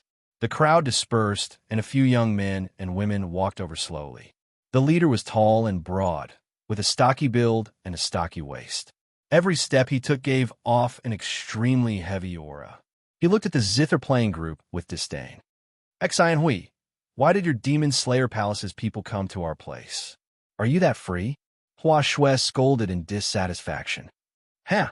The man called Xian Hui sneered in disdain. He raised his head and said frivolously, "Demon Slayer Palace, Void Palace, Flying Immortal Palace. We're all from the Kunliu sect. Whether the sect leader returns or not is an important matter that concerns everyone in the sect. Can I ask about this? Is that so?"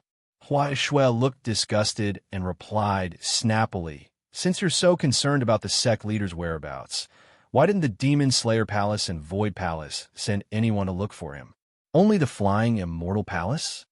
Hua Shui felt wronged when she was ridiculed as soon as she returned. In the past few years, the four of them had been traveling all over the place. They had been exposed to wind, rain, sun, and snow. Now that they had finally returned, not only did they not receive any warm words, but they were also ridiculed indiscriminately. Anyone would feel bad if they were in their shoes.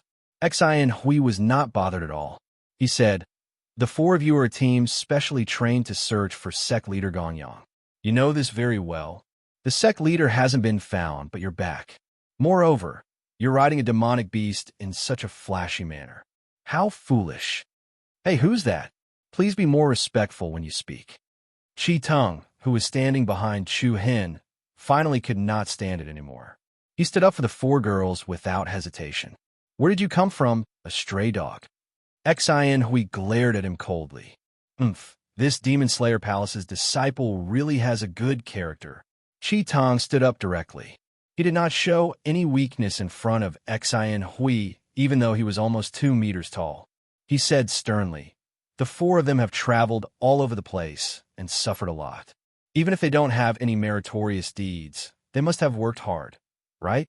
Don't you think you've crossed the line by saying such hurtful words?" A disdainful smile appeared on the corner of Xian Hui's mouth. "I'll ask again. Where did you come from, a stray dog? I don't think you have the right to speak here." Chi Tung, ignore him. Fu Qin saw that the situation was getting out of control, so he quickly advised Chi Tung to stop. However, Chi Tung, who was called a stray dog twice in a row, was instantly enraged. He clenched his fists so hard that his knuckles were cracking. However, Chu Hen, who was standing at the back, stood calmly. He did not seem to have any intention of stopping Chi Tung. Chi Tung clenched his teeth and suppressed the anger in his heart. He said fiercely, "Please be more respectful when you speak." "Ha ha!" Xian Hui couldn't stop laughing. The young men and women from the Demon Slayer Hall behind him also showed disdainful sneers. The former raised his eyebrows and replied in a mocking tone, "I don't mean to target anyone. I just want to say that all of you are strays. F***CK off."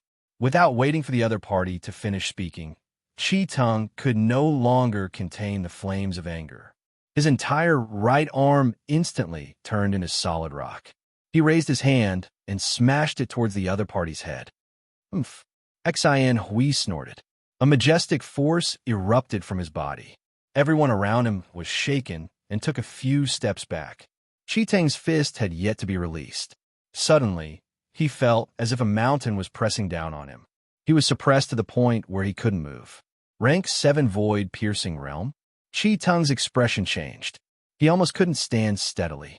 Hey, trash who doesn't even have a rank 5 Void Piercing Realm dares to point fingers in front of me? As soon as he finished speaking, vigorous true origin energy spread out from Xian Hui's body. It rolled up a rolling power and poured down on Chi Tung. Not good. Hua Shui and the others who were playing the zither were shocked. The former shouted coldly, "Xian Hui, stop." However, the other party didn't have the slightest intention of holding back. The terrifying true origin energy turned into a surging torrent and directly crushed out. Chi Tung's pupils shrank. His eyes widened in shock and anger. Boom! In the next moment, a violent force erupted in the middle of the square. The surging wave of air rolled up a strong wind that pushed everyone back more than 10 steps. Chaotic mottled true origin light patterns wantonly leaked out, and true origin rose and surged. Everyone thought that Chi Tung would undoubtedly be seriously injured. However, to everyone's surprise, Chi Tung was still standing in the same place, unharmed. That is, Chapter 619. Buzz, the chaotic and surging waves of true essence set off bursts of strong wind. Under the pressure of Xin Hui's piercingly cold aura, Chi Tung stood unscathed. Behind him, there was another slender young figure. "Senior brother, don't be too harsh with your words," Chu Hen said faintly. His calm and restrained aura exuded a cold chill. Xin Hui's eyes turned cold. He did not expect that there would be a hidden master among these people. However, with the cultivation base of the 7th rank of the void-piercing realm, he was quite confident and was not intimidated by Chu Hen at all. Pretentious. Boom. Before his voice died away, an even more surging aura erupted from his body. A powerful true essence soared into the sky and enveloped Xin Hui's body like a vigorous and monstrous flame. In the next moment, Chu Hen raised his hand and hit a soft palm on Chi Tung's back. Buzz! Chi Tung's body shook and a fierce and terrifying aura leaked out from his body. The huge power was like a torrent breaking through a dam, rushing towards Xin Hui. Bang! The space shook violently as the two forces clashed. It was as if two tides were crashing into each other. Accompanied by the sounds of intense thunderstorms, Xin Hui's aura was suddenly suppressed, turning from strong to weak. What? Everyone in the surroundings was stunned, and they revealed astounded expressions. Hua Shui could not help but clap her hands and cheer. "Chu Hen, show him what you're made of and teach him how to be a man." Hearing this, Xin Hui suddenly became angry. His eyes became fierce, and he gritted his teeth. He faced down with one hand and rotated in the air. His palm then swallowed and spat out a fierce golden light. Get lost. The palm was like a bolt of lightning, hitting towards Chi Tung's chest. However, just before the opponent's palm energy touched Chi Tung's body, Chu Hen's eyes also became cold. The hidden aura suddenly turned into a shocking and monstrous aura. In an instant, a formless pressure immediately enveloped Xin Hui's body. Bang! A loud, heavy sound rang out in everyone's ears again. Xin Hui's knees bent, and he knelt heavily on the ground. The stone bricks under his knees were shattered by the impact.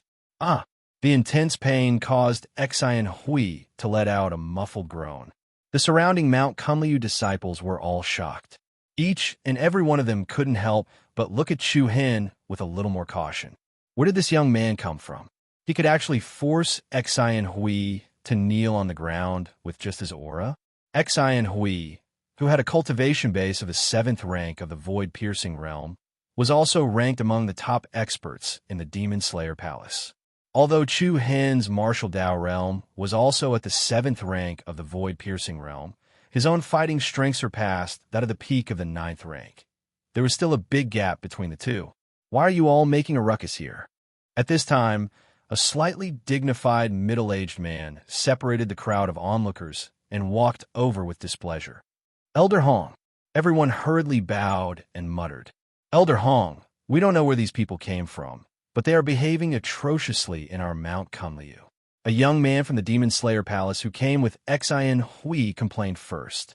Another person hurriedly added, Elder Hong, not only did Qin, Qi Shu, and Huan not find the sect master, they even brought some riffraff here to cause trouble. Elder, please punish them heavily. F*CKU. Hua Shui angrily scolded. Who dares to say they are riffraff? Let me tell you idiots, he is our new sect master. What? A stone stirred up 1,000 ripples. In an instant, everyone's astonished gaze followed where Hua Shui pointed and landed on Chu Hen. Are you joking? A man from the Demon Slayer Palace scolded. Who's joking? Senior sister Fu Qin. Show them the sect master's token. Hua Shui also had a stomach full of anger and said angrily. Fu Qin's palm moved, and a strange token appeared in her hand. The token was black and white, intertwining to form a special and gorgeous pattern. And in the center of the token, two big words were engraved. Kunli, the sect master's token is here. Fu Qin raised the token and said. The ordinary-looking token was like a god's object, emitting a formless aura of supreme power. Everyone present turned pale with fright. Even Elder Hong's face was filled with disbelief. It really is the Kunliu token. In an instant, the faces of the few Demon Slayer Palace disciples, including Exine Hui, turned ashen white. No one expected that Qin, Qi, Shu, and Hua would actually bring the Kunliu token back. Provoking Chu Hen, didn't this mean provoking the new sect master? Would they have any good days in the future? Feeling the strange gazes from the surroundings, Chu Hen was a bit speechless. It was his first time coming, and he already caused such a huge commotion. It was not what he wanted. Now that things had come to this, he could only take one step at a time. What the hell is going on? Elder Hong frowned and revealed a suspicious expression. No matter how he looked at it, Chu Hen was only a young man in his early 20s. He really did not believe that Gong Yangyu would pass the sect master's position to him. Fu Qin solemnly replied, It's a long story. We need to meet the Flying Immortal Palace Master immediately. I'll have to trouble Elder to invite the new sect master and his friends to rest in the West Wing's guest house. With the Kunliu token in hand, Fu Qin's voice became much more confident. Although they did not find the sect master Gong Yangyu, they got back the sect master's token, which was more or less enough to report. Elder Hong slightly hesitated, but finally nodded, I understand. You guys go to the West Wing's guest house to rest first. I'll look for you guys later. Sure Yan's evil dragon beast can go to the back of the mountain to hunt for demonic beasts as food. Everyone can guess that it has an owner, so they won't hurt it. Fu Qin turned around and said to Chu Hen and the others. Chu Hen nodded and did not say anything more. Immediately, the crowd dispersed, and the surrounding onlookers also dispersed, bringing with them waves of clamorous discussions. Exine Hui was shakily helped up by his companions. The bursts of pain from his knees made him unable to stand steadily. Senior brother Exine Hui, how are you? A young man asked. Oomph. Exine Hui coldly snorted and stared at the backs of Chu Hen and the others. He fiercely said, It's not that easy to become the sect master of Kunli. I'll let him know that provoking me, Exine Hui, will not end well. Dang. Soon, a melodious and deep bell rang from the top of the Flying Immortal Peak. The bell rang 3 times in a row. The sound was louder and louder each time. This was the highest assembly order of Mount Kunliu. It was a signal for the sect's higher-ups to convene an urgent meeting. Flying Immortal Palace. It was luxurious, with glazed bricks and dazzling jade. It emitted a majestic aura like that of a heavenly palace. In the spacious main hall, high-ranking elders walked in one after another and stood on both sides of the palace. The 4 ladies, Qin, Qi, Shu, and Hua, stood in the middle of the palace as they looked at the graceful figure sitting on a wide chair at the top of the main hall. It was a beautiful young woman who looked to be in her 30s. However, her actual age did not match her appearance. She was graceful and noble, and she had the charm of a mature woman. She lowered her head and looked at the sect master's Kunli, the token in her hand silently. A hint of loneliness and helplessness could be seen in her gentle eyes. This person was none other than Shi Han Yu, the master of Flying Immortal Palace, one of the 3 palace masters of Mount Kunliu. She held a high position and was extremely powerful. The master of Flying Immortal Palace muttered to herself, It's been 20 years, and he's still not coming back? A complicated expression could be seen on her slender and long brows. Nonsense. At this moment, a thunderous sound reverberated in the air.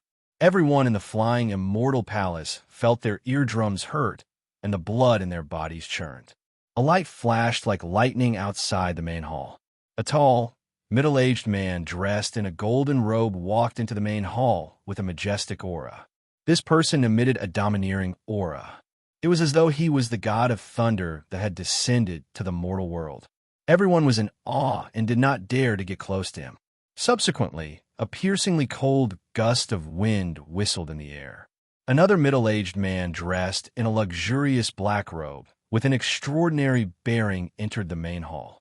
Even though every step this person took caused waves of air to stack up, no one could sense the slightest energy fluctuation from his body. It was as though he was invisible. Nobody could sense the flow of his true origin. Greetings, Devil Slaughter Palace Master. Greetings, Void Palace Master. Everyone in the main hall bowed and greeted him with respectful expressions on their faces. These two people were none other than the Devil Slaughter Palace Master, Wen Liang, and the Void Palace Master, Xia Wu He. Greetings, Palace Masters. Hua Shui and the other three also bowed respectfully. Humph! Wen Liang, who was tall and mighty like the god of thunder that had descended to the mortal world, frowned. His deep voice echoed in the main hall. The four of you, tell me the cause and effect of this matter in detail. Did you see sect leader Gong Yang pass the position of sect leader to that person with your own eyes? The four of them looked at each other. Jishu nodded slightly and said respectfully, reporting to Devil Slaughter Palace Master, we didn't see it with our own eyes. However, it's only less than half a day's time since we tracked sect leader Gong Yang and Chu Hen. So, since you didn't see it with your own eyes, how can you be so sure that sect leader Gong Yang passed the position to that person? He has the token of the sect leader with him. So what? Where's the blue Ran sword?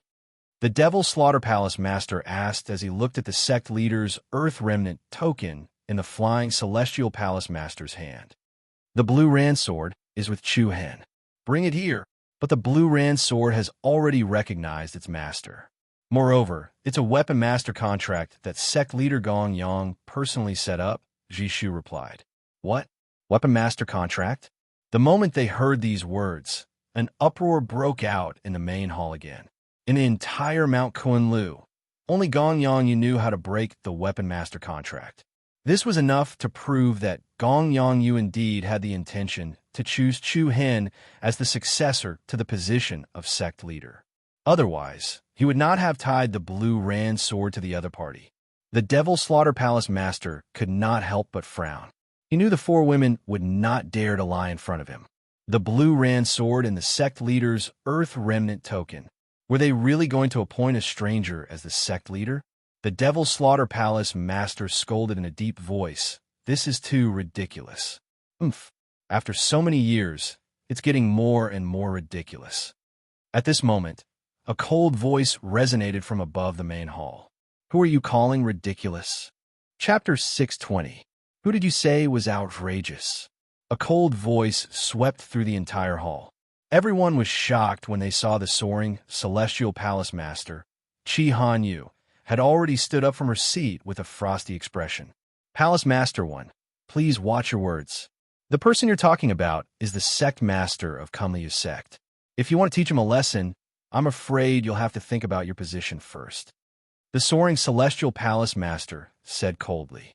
The moment these words left his mouth, the Demon Slayer Palace Master Wen Liang's expression changed. However, he did not have any intention of retreating. He took a step forward and said sternly, If he really thinks he's the sect master, he shouldn't have left Mount Kunliu's sect for 20 years. You can say that I'm being disrespectful, but I still have to say that I don't have any objections if he doesn't return for 20 years. However, it's extremely irresponsible to find a random person to replace the sect master's position. The elders in the hall instinctively took a few steps back without saying a word. To them, they had seen this kind of scene countless times. For 20 years, the three palace masters had quarreled over this matter countless times. There were even a few times where they almost fought each other. Everyone in the Kunliu sect was used to it. All right, don't quarrel endlessly.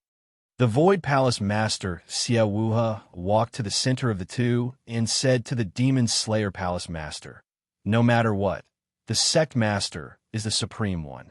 As long as he's in this position, he'll be the sect master of Kunliu sect. Etiquette is still necessary. Otherwise, the sect will be in chaos. Oomph. When Liang snorted coldly as his anger subsided slightly. Then, Xiao Wuhe looked at Qi Hanyu and said, "Palace Master of the Flying Immortal Palace, we didn't come here today to quarrel with you. I know you care about Sect Master Gongyang, and you've been looking forward to his return at all times. However, please think about it. If Sect Master Gongyang was willing to return, why would he entrust the Sect Master's token to someone else? Moreover, he would randomly find someone like this on the road." The Void Palace Master's words gained the tacit approval of many elders. Indeed, Sect Master Gongyang doesn't plan to return. Sigh. It's been 20 years. Hope has finally turned into despair. Everyone shook their heads and sighed. Many people felt that it was a pity. Qi Hanyu's expression turned frosty as she replied coldly. "So what do you think we should do?" The group of elders discussed and decided to appoint another sect leader, Xiao Wuhe replied. "Umph," Qi Hanyu sneered. "What's there to discuss? From what I see, the sect master position should be chosen by you, the Void Hall Master or the Devil Slaying Hall Master. Or we could take turns." Hearing this, the Demon Slaughter Palace Master was instantly angered. "What do you mean? Are you saying that we covet the position of sect leader?" "What? Did I say something wrong?" "Qi Hanyu, don't go too far. Since you don't want to be the sect leader, then do as sect leader Gongyang says. Dream on." When Liang was furious, he secretly cursed this woman for being unreasonable. He pointed at Qi Hanyu and said, "You know very well what the consequences of letting an outsider become the sect master will be. I don't know what the consequences will be. I only know that he's chosen by Gongyang Yu. If you're not satisfied, you can look for Gongyang Yu." Qi Hanyu's words seemed to be filled with the element of acting out of spite. She was tired. She was really tired. It seemed like she did not want to care about these trivial matters anymore. She only wanted to complete the last task that Gongyang Yu had given her. She did not care about anything else. However, at the same time, the two palace masters, Wen Liang and Xiao Wuhe, would definitely not allow an outsider of unknown origin to become the sect master. Even if they agreed, the entire Mount Kunlu would not agree. If news of this spread out, it would be a joke. That person is neither famous nor strong. Moreover, we don't know much about him. There are many geniuses in Mount Kunlu, and those with extraordinary talent can be found everywhere. If we want to elect a new sect leader, Nan Gonghao from the Devil Slaying Hall or Lung Lingyan from the Void Hall are more suitable to be the new sect leader. Xiao Wuhe, the Void Hall Master, said. All the elders nodded their heads in agreement. The Void Hall Master is right. Both of them are top-notch in terms of innate talent, cultivation base, and leadership ability. I suggest we choose one of them as the successor of the sect leader. I agree as well. But what about the Blue Ran Sword? Everyone looked at Qi Hanyu, the master of the Flying Celestial Palace, for advice. The Blue Ran Sword was the sword of the sect leader. It was a symbol of power. The wielder of the sword would definitely be the sect leader of Mount Kunlu. However, Gongyang Yu had forced the Blue Ran Sword to acknowledge Chu Hin as its master through the Weapon Master's contract. Unless Gongyang Yu personally broke the contract or Chu Hin died, the contract would not be broken. That's simple. Throw the Blue Ran Sword into the Flying Celestial Grand Formation, and it'll forcefully sever the bloodline connection. Wen Liang, the master of the Devil Slaying Hall, said. However, upon hearing this, Qin, Qi, Shu, Hua, and Qin's expressions changed drastically. Palace Master, please take back your order. Ji Shu was the first to speak up. The Flying Celestial Formation is extremely powerful. If the Weapon Master's contract is forcefully broken, Chu Hin's bloodline will definitely be damaged. It's hard to say if he'll be able to keep his life, but it will definitely affect his future cultivation. This is very unfair to him. That's right, Hall Master. We've been following Chu Hin for 2 years. He's definitely not who you think he is. Hua Shui quickly pleaded as well. Those who achieve great things don't bother with trifles. Someone has to be sacrificed. As for helping us bring back the Blue Ran Sword and Sect Leader token, we will reward him handsomely. If something really happens to him, we will naturally compensate him. Wen Liang said in a deep voice. In his opinion, A mere Chu Hen was not enough to attract his attention. Although doing so would harm Chu Hen, compared to the Blue Ran Sword and the future sect leader, sacrificing an outsider was not a big deal. Hall Master of the Flying Celestial Hall, seeing that they could not persuade Wen Liang, the four ladies quickly looked at Chi Hanyu for help. Chi Hanyu looked up coldly. She did not want to quarrel with Wen Liang and Xia Wuhe anymore. She waved her hand and said, "That's it for today. Don't touch that child for now. Otherwise, no one will be able to become the sect leader of Mount Kunli." Her cold words exuded an endless noble and majestic aura. Although Chi Hanyu was a woman, she did not lose to the other two hall masters in any aspect of strength. Everyone knew what would happen if they offended her, so they did not say anything else. Oomph. When Liang waved his hand and turned to leave, Xia Wuhe did not say anything else and left as well. At this time, everyone knew that the entire Mount Kunliu would not allow an outsider to become their sect leader. The sect was cruel, and only the strong were respected. Especially for a big sect like Mount Kunliu, the waters were even deeper. The open and secret fights between the three halls would only become more and more intense. And Chu Hen was very likely to become a sacrifice in this fight for the sect leader's position. All the elders left the hall with a tacit understanding. Only Fu Qin, Hua Shui, and the other two were unwilling to leave. "You guys leave first," Chi Hanyu said softly. Her tone was slightly weak. At this time, Hua Shui said with determination, "Hall Master, I hope you can listen to us talk about some of the things that happened to Chu Hen in these 2 years. He is not an ordinary person." Chi Hanyu shook her head, as if she was not very interested. Hua Shui continued, "Hall Master, even if you don't believe us, you should believe in sect leader Gong Yang." Chapter 621. Rain Listening Peak. West Wing Guest House. This was an elegant mountain range about 10 miles away from the flying Immortal Peak. The rooms on the Rain Listening Peak were simple but unique. There were rockeries in the courtyard, a flowing pond, spirit cranes dancing in the front, and a deep valley with a waterfall behind. It was a rare, quiet place to stay. "Please have some tea. If you need anything, just let me know.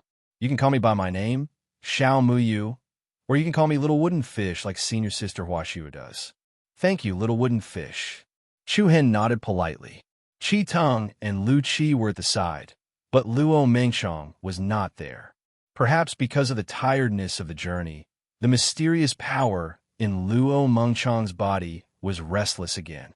She was resting in another room, and Chu Hen planned to visit her later. "You're welcome." Xiao Muyu smiled shyly. Because of his young age and delicate appearance, his personality was like a girl's. But this did not affect the good impression that Chu Hen and the others had of him. "Senior Sister Huashua asked me to treat you well.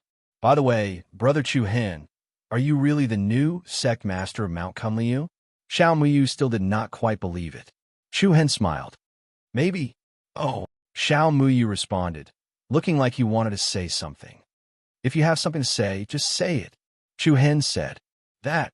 Xiao Muyu licked his lips, hesitated for a moment, then said, "To be honest, Big Brother Chu Hen, there are some words that you shouldn't be angry after hearing them. I don't think that you are qualified to be our sect master." Hearing this, Chi Tung and Lu Qi, who were sitting on the other side, turned to look at each other. Chu Hen, on the other hand, appeared rather calm and collected. He did not have too many fluctuations in his emotions. All these years, the 3 temple masters have quarreled many times because of disagreement. They even fought each other a few times. "Oh, why?" Chi Tung asked. "It's all because of the matter of the sect master. The demon-slaying palace master and the void palace master have been advocating for a new sect master in recent years, but the flying immortal palace master insists on waiting for the sect master to return. If it wasn't for the fact that the two of them still had misgivings about sect leader Gong Yang, I'm afraid they would have ignored the flying immortal palace lord long ago." Xiao Miyu paused for a moment, then continued. "The Demon Slayer Hall Master and the Void Hall Master don't dare to openly fight for the position of Sect Master. After all, they are still afraid of Sect Master Gong Yang. Therefore, the two of them want to let the genius disciples under them fight for the position of Sect Master. As long as the new sect master is someone from their hall, it's no different from them becoming the sect master. One day, even if sect master Gong returns, he won't make things difficult for a junior. Chu Hen nodded, indicating that he was listening. For the sake of the position of sect master, many of the extremely strong genius disciples from the three great halls are fighting openly and covertly. There have even been many incidents of top geniuses accidentally dying. Moreover, in terms of overall strength and the number of top geniuses, the Demon Slayer Hall and the Void Hall surpass our Flying Immortal Palace. In this battle, our Flying Immortal Palace doesn't have any advantage at all. Therefore, the Hall Master is eager to find Sect Master Gong. Otherwise, the Flying Immortal Palace will continue to be suppressed. But Chu Hen is the person personally chosen by your Sect Master Gong. Lu Qi interrupted. Xiao Muyu shook his head. Outsiders might not know the situation in Mount Kunlu, but as an insider, he knew very clearly. To be honest, although Big Brother Chu Hen is the person chosen by Sect Master Gong, it's impossible to convince the masses. Even if the Flying Immortal Palace Master is willing to make you the Sect Master, it's impossible for the other two Hall Masters to agree. Even if the two of them agree for the first time, the disciples of Mount Kunlu still have complaints in their hearts. Both the Demon Slayer Hall and the Void Hall have disciples who have reached the Earth Profound stage, but our Flying Immortal Palace hasn't appeared yet. Earth Profound stage? Chu Hen couldn't help but narrow his eyes. It had to be said that Mount Kunlu really couldn't be compared to those sects in the 100 Nations province. Xiao Muyu made it very clear. Chu Hen, who had just arrived and only had a cultivation of the 7th level of the Void Piercing stage, had practically no influence. Even if he became the sect master, it would be difficult to convince the masses. Just as the sect master of the Thousand Cranes sect, Qi Zhang, had said before they left the Alliance of Generals, it was absolutely not easy to become the sect master of Mount Kunlu. The waters here were very deep. Big Brother Chu Hen, I'm telling you so much because you're senior sister Hua Shui's friend. In short, be careful. Xiao Muyu gave him a meaningful gaze. Chu Hen nodded and replied solemnly. I understand. Thank you for telling me so frankly. This information is very helpful to me. Then I won't disturb you anymore. Call me if you need anything. After he finished speaking, Xiao Muyu left the room and closed the door behind him. Then, the atmosphere in the room became a little quiet. Qi Teng and Lu Qi were both smart people. They naturally understood the meaning behind Xiao Muyu's words. It seems that those who can survive in a big sect like Mount Kunlu are not ordinary people. Qi Teng was talking about Xiao Muyu. Previously, when he saw Xiao Muyu being bullied by Hua Shui, he thought that Xiao Muyu was a weak person. Now, it seemed that everyone here could not be underestimated. Chu Hen, what should we do? Lu Qi asked in a low voice. Leave as soon as possible. Qi Ting voiced his thoughts. The waters of Mount Kunlu were too deep. In addition, the Flying Immortal Hall was the weakest party. If they were not careful, Chu Hen was likely to become the sacrifice of this sect master battle. However, Chu Hen let out a sigh of relief and shook his head. It would not be so easy to leave. Although the sect master Kunlu token had been returned to them, the blue Ran sword was still with him. Because of the weapon master contract, no one could use the blue Ran sword except for him. Once he chose to leave, he was afraid that he would be hunted down as soon as he left. In comparison, there was at least a glimmer of hope if he continued to stay here. After all, a big force like Mount Kunlu would not blatantly harm him. Things had not reached the point of no return. Don't worry. I know what I'm doing. Do what you need to do. It's rare to have the opportunity to come to Mount Kunlu. It's not bad to see the style of a big sect. Chu Hen smiled relaxedly. He did not want to appear too nervous. Seeing this, Qi Teng and Lu Qi did not say anything more. You guys chat. I'll go check on Mengchong. After saying this, Chu Hen turned around and walked out of the room, heading towards Luo Mengchong's room. Mengchong? Chu Hen gently knocked on the door, but there was no response from inside. After a moment of hesitation, Chu Hen gently pushed the door open. He saw Luo Mengchong sitting on the bed with a circle of soft, white light floating around her. Was she still recuperating? Chu Hen gently closed the door with his back facing her. Then, without making a sound, he walked to the round chair by the table in the room and sat down. Luo Mengchong, who was in a state of cultivation, closed her beautiful eyes and breathed lightly. Her long hair spread over her shoulders, making her look beautiful. Under the lingering white light, she looked like a fairy, light and refined.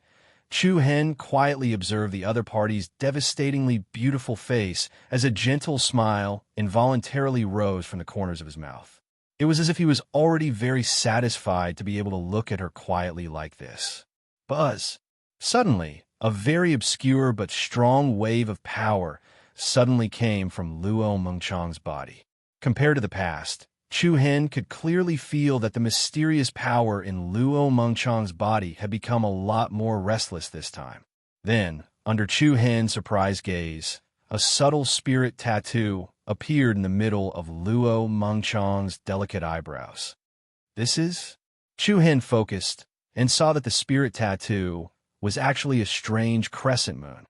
The spirit tattoo was relatively small, and the upper and lower ends were curved like hooks, emitting a white light that flickered. In the next moment, the moon-shaped spirit tattoo emitted a demonic red light. Luo Mengchong's temperament suddenly changed. Under the contrast of the red crescent moon spirit tattoo, there was a sense of mystery in her holiness. At the same time, the soft white light that lingered around her body turned into an ethereal black at an amazing speed. At this moment, Chu Hen could clearly feel that the power emitted from Luo Mengchong's body was no less than his own demon pupil's sacred physique.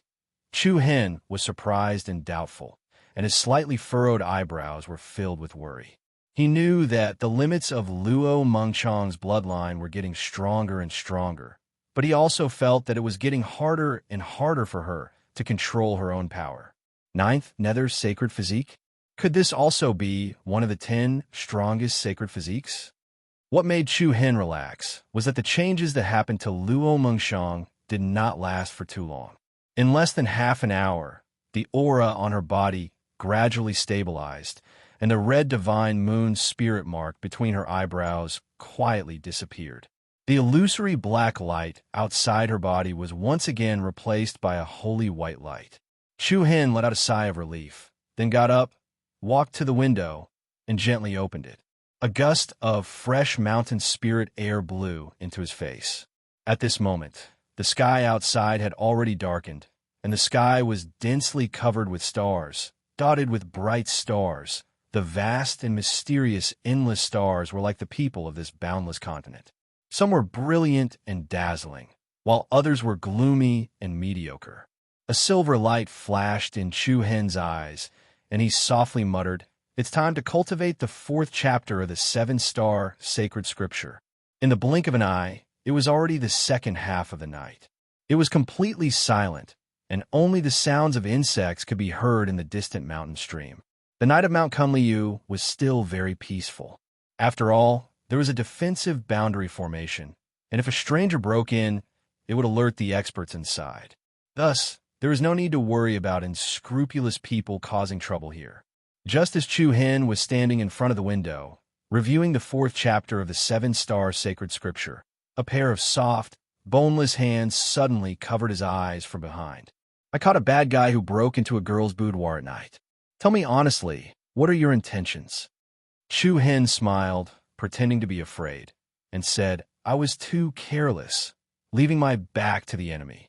Please spare my life, Mississippi." "Humph, you don't look like a good person. Why should I spare you? Outside the window is a 1,000-foot cliff. Jump down yourself." "So ruthless?" "Of course." "All right."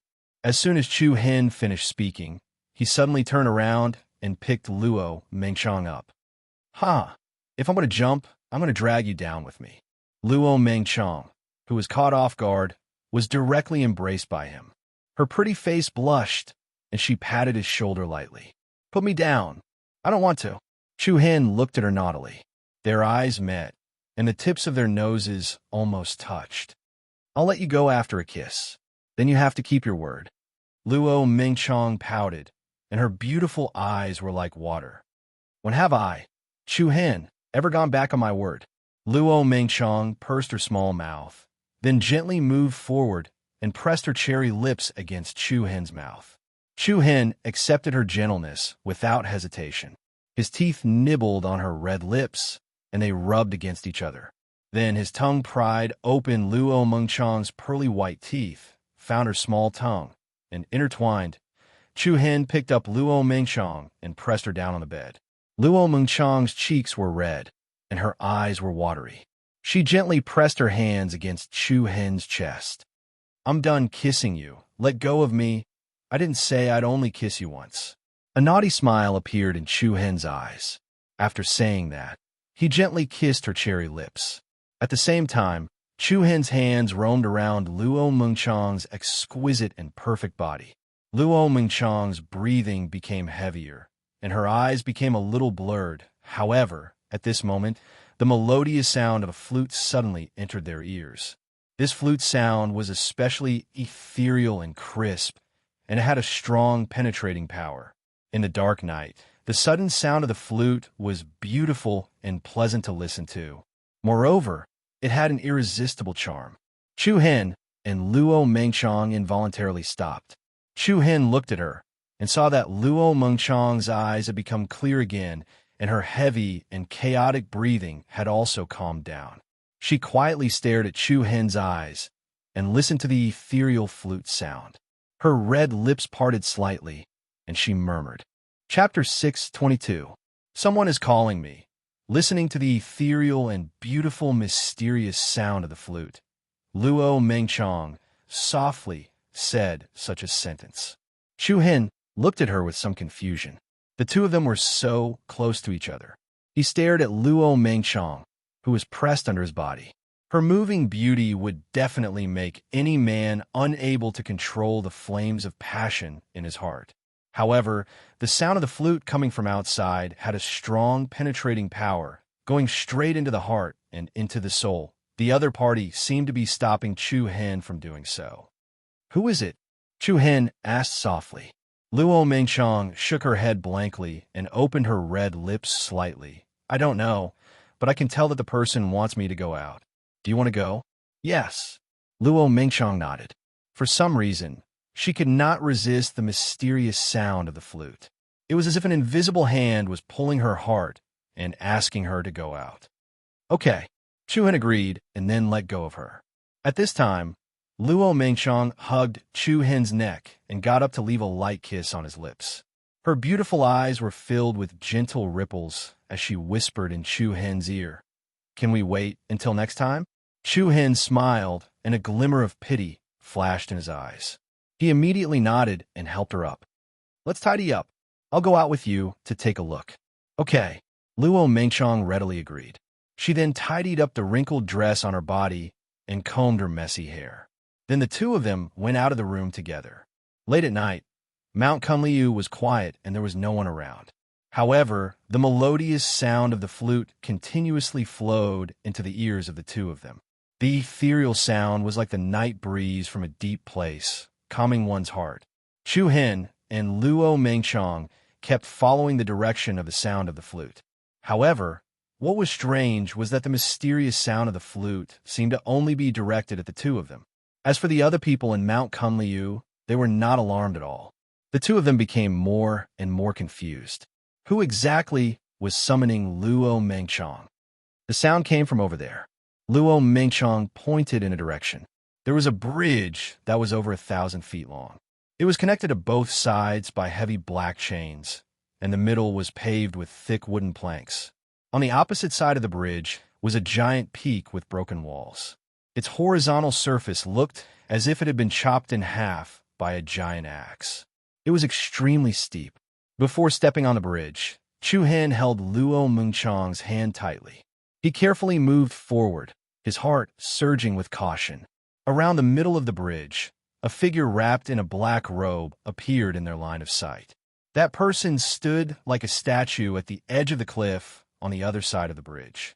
He held an emerald jade flute in his hand, and his fair and slender fingers were nimbly pressing the holes on the flute. Under the cover of the black robe, It was impossible to see the person's entire face, but one could vaguely see the person's snow-white skin. A woman? Chu Hen was slightly startled as he subconsciously exchanged a glance with Luo Mengchong. The latter also had a look of surprise on her face. Seeing the two approaching, the person stopped playing the flute, and the ethereal sound of the flute also quietly stopped. Chu Hen became more and more shocked. From here to the west room where they were staying was a few miles away, but after the sound of the flute reached there, it still had such a strong, penetrating power. The most important thing was that it did not alarm anyone else. The mysterious person in front of him was terrifyingly strong. This was the first feeling that arose in Chu Hen's heart after he walked across the bridge and saw the other person up close. Obviously, the other person did not emit the slightest aura, nor did she reveal any true essence fluctuations. But Chu Hen could not help but feel a sense of insignificance. "May I ask who you are, senior? What advice does Yi Sun have for us?" Chu Hen took a slight step forward and stood in front of Luo Mengchong. The person moved, turned sideways, and looked straight at them. What a familiar feeling. Luo Mengchong's jade-like hands clenched lightly, a little confusion surging in her beautiful eyes. "You should come with me." A faint voice came out of the person's mouth. Her words were obviously directed at Luo Mengchong. "Go with you? Who are you?" Luo Mengchong asked. "The person who sent you to the great firmament city's Luo clan." "What?" As soon as she said this, Chu Hen and Luo Mengchong were shocked, especially Chu Hen, who frowned and asked in a deep voice, "You are not from Mount Kunliu?" The other person did not answer and continued to look at Luo Mengchong. Chu Hen was shocked. One had to know that there was a defensive boundary outside Mount Kunliu, but the other person could come in without alerting anyone. That defensive boundary was useless to her. In addition, the person had summoned the two of them with the sound of the flute without attracting anyone's attention. This was enough to show that this person's cultivation was comparable to the 3 palace masters of Mount Kunliu, or even higher. "You sent me to the Luo clan?" Luo Mengchong's voice trembled slightly. She covered her red lips with her jade-like hands and asked in disbelief, "Who are you? Who are you to me?" "You will know this in the future. Now, you need to come with me." The person's voice was calm, like a well without any ripples. Chu Hen took Luo Mengchong's hand and said resolutely, "If you don't explain yourself, I will not allow you to take her away. There is no one else here. Why don't you show your true face? You should worry about yourself first. It is not easy to be the sect master of Mount Kunliu." "What do you mean?" Luo Mengchong asked hurriedly. Chu Hen shook his head and stopped her. "Nothing. She is just trying to scare me." As Luo Mengchong was not present during the conversation between Chu Hen and Xiao Muyu, she did not know the complicated situation in Mount Kunliu and Chu Hen's current situation. Moreover, Chu Hen did not intend to let Luo Mengchong know about these things so that she would not worry. Immediately, Chu Hen said, "I will definitely not let an unknown person take Mengchong away, even if I have to risk my life." "You can't stop me," the other person replied calmly. It was just a simple sentence, but the formless aura that emanated from the other party's body made it hard for anyone to resist it. A strange sense of awe surged into his heart. Chu Hen's expression changed again and again, and he was shocked again and again. He suddenly realized that he did not even have the courage to make a move at this moment. There was clearly no pressure from the aura, and there was no fluctuation of true essence.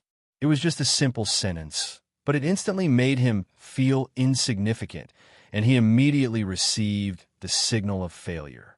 Just as Luo Qiong had said in Taishao City, when a mysterious person brought a baby girl to the Luo family for adoption, they did not even have the courage to refuse.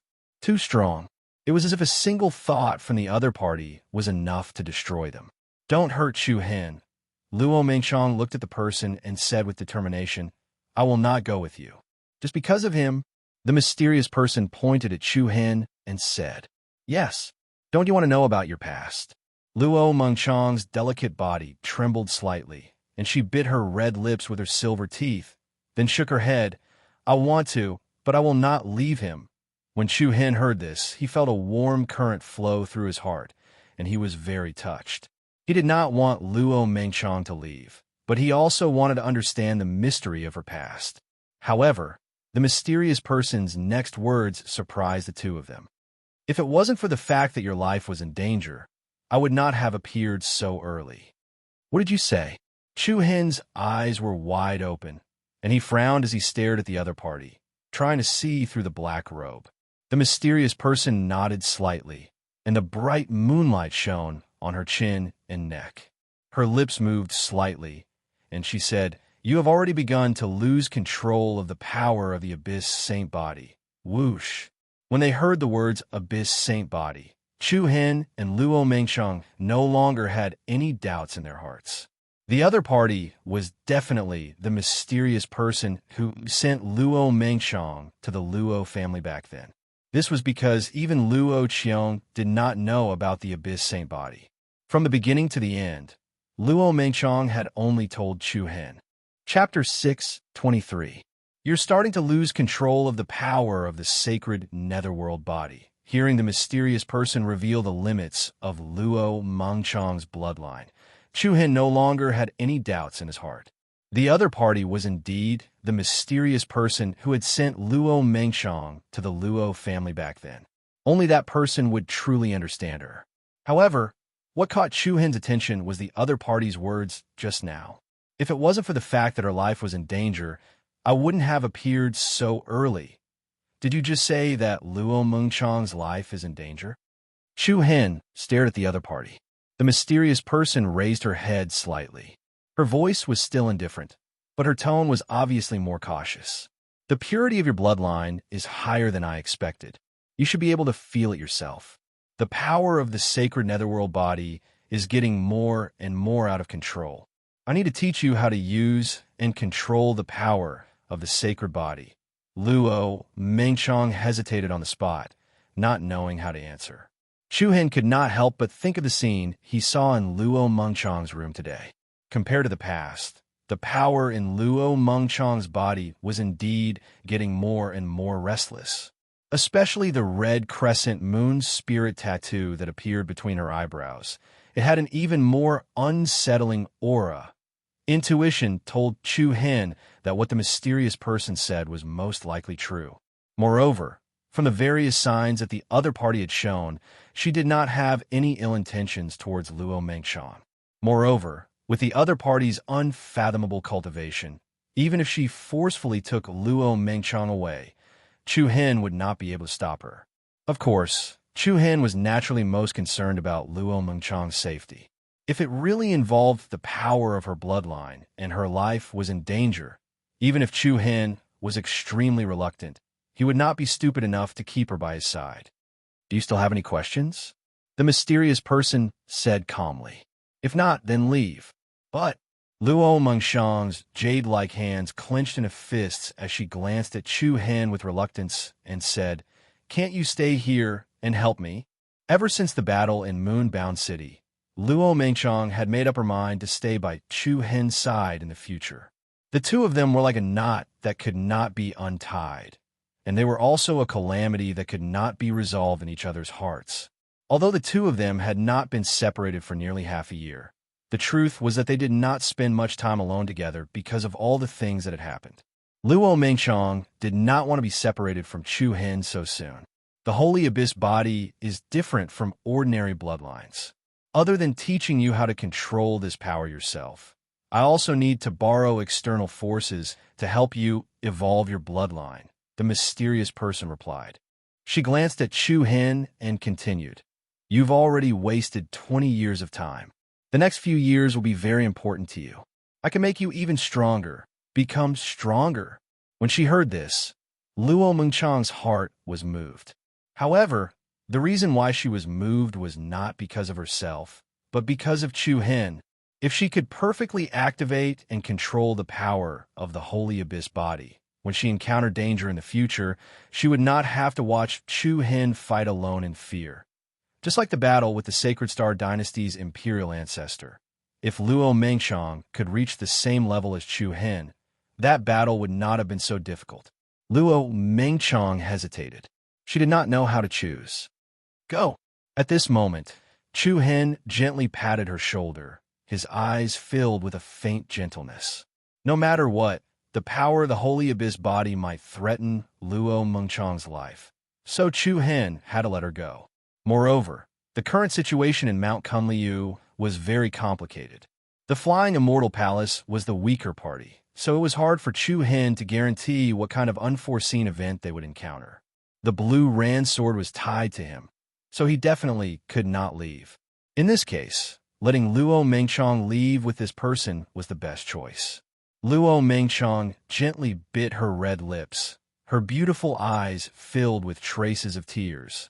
She stared at Chu Hen's eyes affectionately. "But I don't want to leave you." Chu Hen smiled and gently scratched the other party's delicate nose. "What are you afraid of? It's not like we will never see each other again. We will definitely meet again in the future. Maybe by then, your cultivation will far surpass mine. I'm still worried that you will not like me." "Of course not." Luo Mengchang did not know whether to laugh or cry. Chu Hen gently smiled, then turned to the mysterious person and said, "Senior, I will leave Mengchang in your hands." Since the relationship between the mysterious person and Luo Mengchang was not ordinary, there was no need to say anything else. "I understand." The mysterious person replied softly, then continued, "You are really considerate of her. This thing is for you to use. In a critical moment of danger, it can protect you 3 times. Whoosh! The person casually waved his hand, and a white light flew towards Chu Hen. Chu Hen raised his eyelids and reached out to grab the white light. This is? The object was warm in the hand, but it was an exquisite white jade. The white jade was engraved with ancient runes and numbers, which were as complicated as tree vines. A strange, obscure fluctuation was emitted from it. In times of danger, inject true essence into it, and it will help you get out of danger.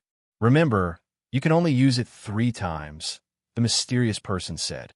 Chu Hen's eyes lit up. He cupped his fists and said gratefully, "Thank you, Senior, for the reward. I'm very grateful." Chu Hen was not a pedantic person. He knew when to be polite and when to stop. The mysterious person clearly wanted to help him get through the difficult situation he was facing. There was no reason for Chu Hen to refuse. After all, only by living well could he reunite with Luo Mengchang in the future. "In that case, we can go now," the mysterious person said to Luo Mengchang.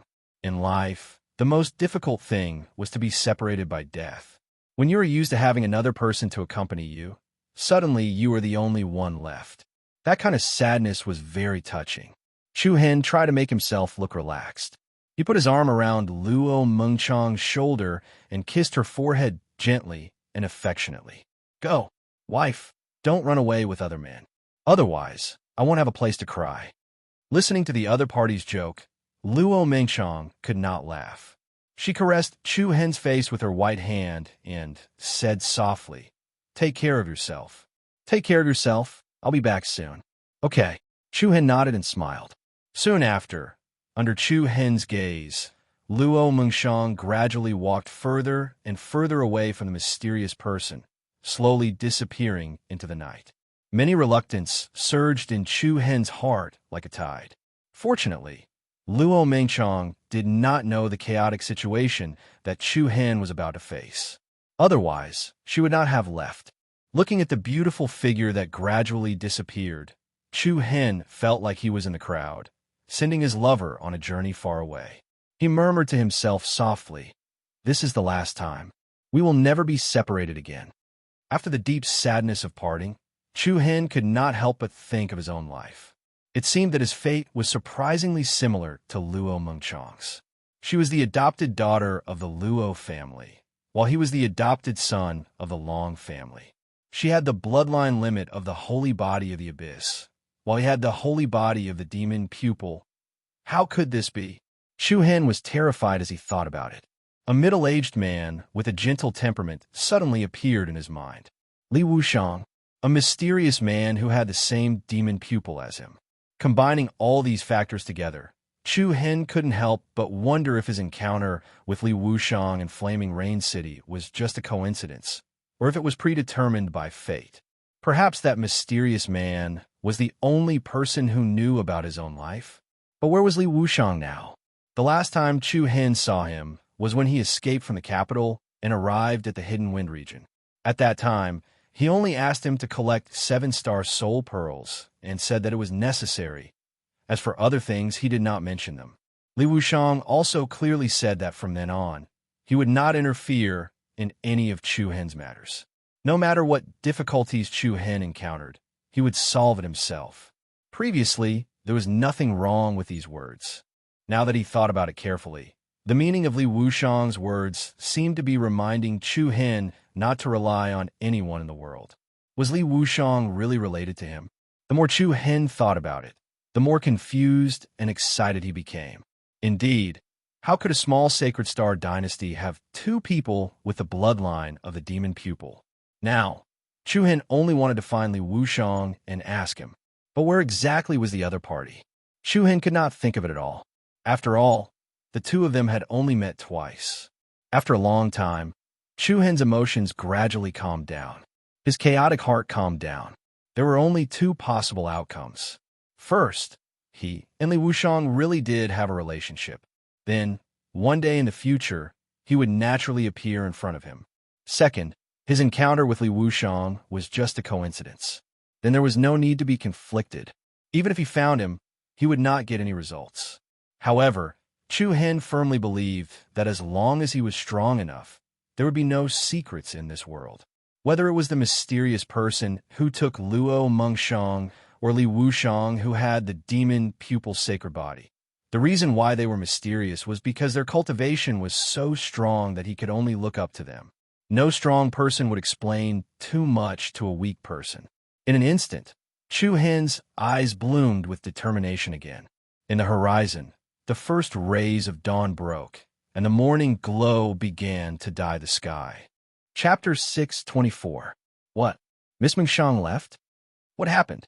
Did the 2 of you quarrel? In the morning, in the guest house of the West Wing, Qi Teng and Lu Qi looked at Chu Hen in surprise. Hua Shui, Ji Shu, and the others who just came from outside were also confused. Why did Luo Mengshang leave just like that? When they came yesterday, she and Chu Hen were still fine. You guys are thinking too much. Why will we quarrel? Chu Hen looked at everyone speechlessly. Then why did she leave? She didn't even say goodbye, Lu Qi asked. Yes. Chu Hen lightly sniffed his nose. Indeed, it's quite urgent. She told me to say goodbye to you guys and wait for a few days before returning. Their expressions were especially strange. They thought to themselves, what's wrong with Chu Hen? Could it be that he let Luo Mengshang leave on purpose because of Mount Kunliu? On second thought, they felt that it was unlikely. With Luo Mengshang's personality, why would she leave Chu Hen alone? Chu Hen did not want to be entangled in this matter. He asked Hua Shui, is there a place to cultivate Reiki energy in Mount Kunliu? I want to strengthen the power of the street tree. Hua Shui was stunned at first, then nodded blankly. Yes, there's a Tao Heart platform at Summer Peak. It specializes in cultivating Reiki energy. I will bring you there. Okay, let's go. Immediately, Chu Hen followed Hua Shui and Ji Shu to Summer Peak. Qi Teng and Lu Qi looked at each other and followed him, full of doubt.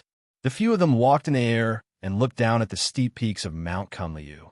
The beautiful scenery of the mountains and rivers was like a fairyland on earth, and the abundant, immortal qi from the mountain streams blew against one's face, making one feel relaxed and happy. Along the way, Hua Shui and Ji Shu looked like they had something on their minds and did not say a word. Qi Teng and Lu Qi were also deep in thought and did not say a word. On the other hand, Chu Hen acted as if nothing had happened, enjoying the beautiful scenery along the way. By the way, why didn't Fuqin and Shuaiqi come? Chu Hen asked casually. Oh, they went to the Flying Immortal Hall. They might come back later. Hua Shui answered absent-mindedly. Usually, she was the most lively and talkative one, but today, she was not her usual self. It was the same for Ji Shu. Her slightly furrowed brows seemed to contain a melancholy that could not be dispelled. Needless to say, they were all worried about the same thing, and that was Chu Hen. To be honest, Even they did not expect the situation at Mount Kunliu to become so complicated. In the end, his thinking was still too simple. He thought that as long as he brought Chu Hen back, he would be able to take over the position of sect master. Who would have thought that things would not be as simple as they had imagined? Because of Xiao Muyu's advance warning, Chu Hen was well aware of it. But he didn't say it out loud. If he did, it would only make Hua Xue and the others feel more guilty. It was still the same saying. Since things were already here, he should take things as they came. Things had not reached a situation where they were out of control. Chu Hen was not a person who would be trampled on by others. Instead of being afraid, it was better to use this opportunity to increase his cultivation. Qixia Peak is right in front. Hua Xue pointed to a steep peak in front of them and said, "Oh." Chu Hen's eyes lit up. That Qixia Peak wasn't especially majestic. Its horizontal width was approximately 3,000 meters or so, and it was located in the middle of all the peaks. It was surrounded by deep cliffs and ravines, and a few suspension bridges were connected to the surrounding mountain ranges. It was like a rainbow that traversed the heavens. On top of Qixia Peak, there was a vast octagonal stone platform. The distribution of the stone platform seemed to exude a simple and dignified aura. In the middle of the stone platform, there was a towering tree that was more than 200 meters tall. This towering tree had luxuriant branches and a sturdy trunk. It was like a huge, ancient pine tree that was tens of thousands of years old. Dense heaven and earth spiritual chi lingered around the huge tree. It was as light as a thin mist and flowed for a long time. Looking from afar, the branches of the huge tree were covered with mysterious and complicated runes. The lush and beautiful leaves swayed gently, swaying continuously with Reiki energy. What a magnificent street tree! Chu Hen's eyes lit up. It's not a street tree. Hua Xue's small eyes looked at Chu Hen with a little disdain. This is a 1,000-year heaven talisman tree. You don't even know this. I really don't know if the person who taught you the art of runes died early or something. Chu Hen was stunned. Although this girl looked cute, she was really vicious when she scolded people. Did she really think that he didn't know that it was a 1,000-year heaven talisman tree? The reason why he said that was purely to lighten the atmosphere. This 1,000-year heaven talisman tree is a natural treasure. Even in the entire victorious Eastern state, there are less than 10 of them. This heaven talisman tree can gather the energy of the heavenly sun in the day and the essence of the mystic moon at night. If you cultivate the art of runes under this tree, you'll get twice the result with half the effort. Jishu explained to Chu Hen in a soft voice. Chu Hen nodded and pretended to be surprised. I see. After that, the few of them landed on the octagonal spirit convergence platform. Standing in front of the 1,000-year heaven talisman tree at such a close distance, they felt that it was incomparably magnificent. The huge tree crown covered the sky and covered a large area of shade. Moreover, under the illumination of the sun, every single branch and leaf appeared to be verdant and glistening. At the center of the spirit convergence platform, below the heaven talisman tree, there were rows of praying mats. Many young men and women were sitting on the praying mats, their hands creating a strange rhythm in the air. Dazzling and beautiful runes surrounded their fingertips like dancing butterflies. Obviously, these people were all rune masters. Just sit on it, Jishu said. Okay. Chu Hen nodded his head. Then, like the wind, he walked forward. At the same time, Chu Hen's arrival attracted the gazes of quite a few people in the surroundings. Everyone looked at Chu Hen with strange gazes. It seems that he has not figured out the situation at Mount Kunliu. A low voice sounded. If I were him, I wouldn't have stayed until today. There's no point in leaving. The blue Ran sword is still with him. All right, that's enough. Anyway, he won't stay long at Mount Kunliu. It seemed that everyone at Mount Kunliu knew that Chu Hen would not be able to take the position of sect master. No one saw him as the future sect master. On the contrary, many people shook their heads and worried about Chu Hen's future. However, Chu Hen did not care about the strange gazes from the surrounding people at all. He calmly walked to the side of an empty praying mat and sat down cross-legged. Buzz, buzz. Soon, a strange energy wave swept over. A strand of golden light, faintly like a veil, flowed down from the tip of the thousand-year-old heavenly talisman tree, enveloping Chu Hen within like a spiritual spring. In the next moment, Chu Hen felt the Reiki energy in his Niwen palace become extremely active. Phew, lightly letting out a breath, Chu Hen's mind moved.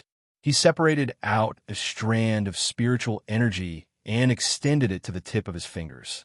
Then, one after another, bright and beautiful runes were released like flames. Chu Hen was slightly surprised. He realized that the difficulty of condensing a rune here was much greater than usual.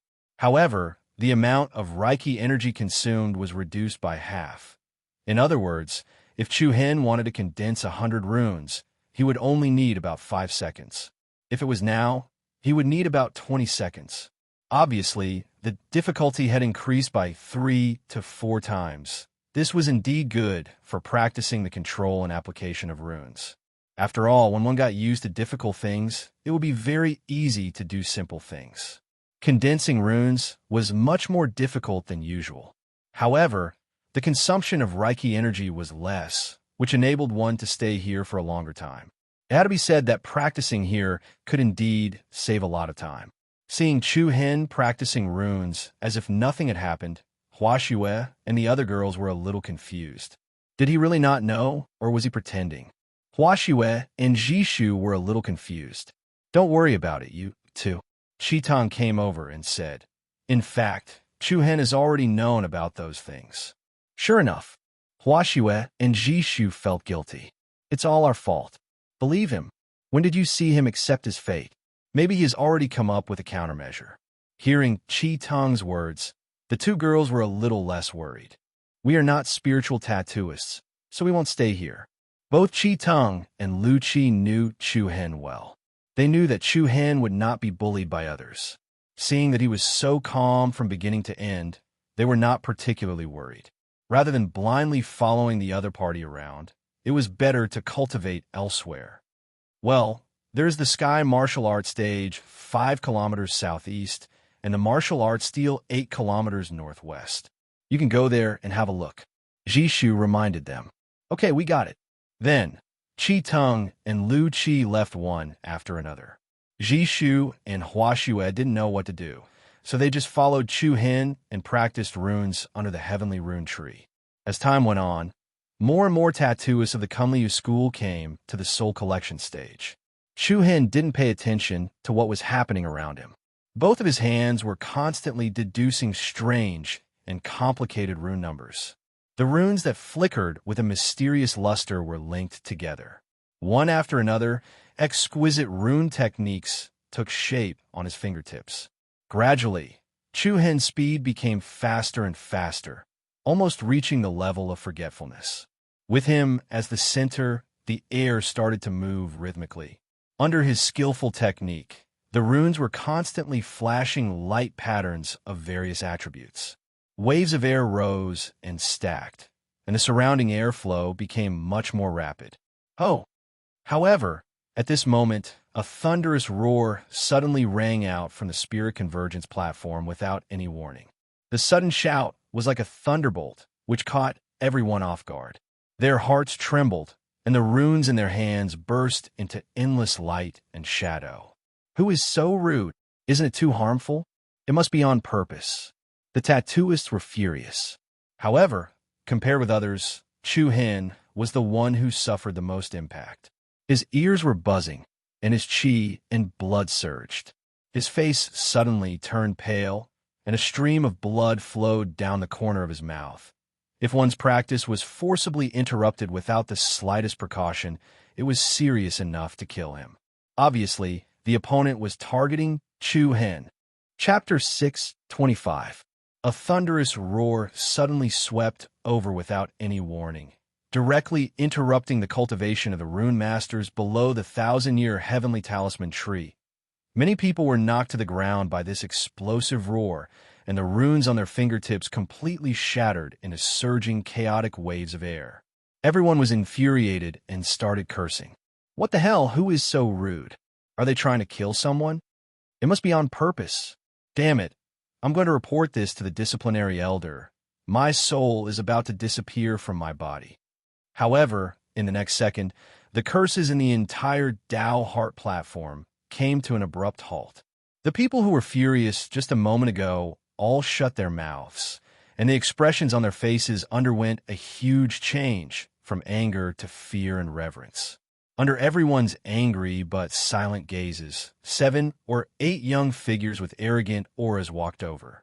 The person in the lead was more than 2 meters tall. His body was as sturdy as a bear or tiger. His entire body was covered with sturdy muscles, emitting a mountain-like aura. Behind him, there was another person. It was Exine Hui, who had previously insulted Chi Tong and was forced to kneel on the ground by Chu Hen's aura.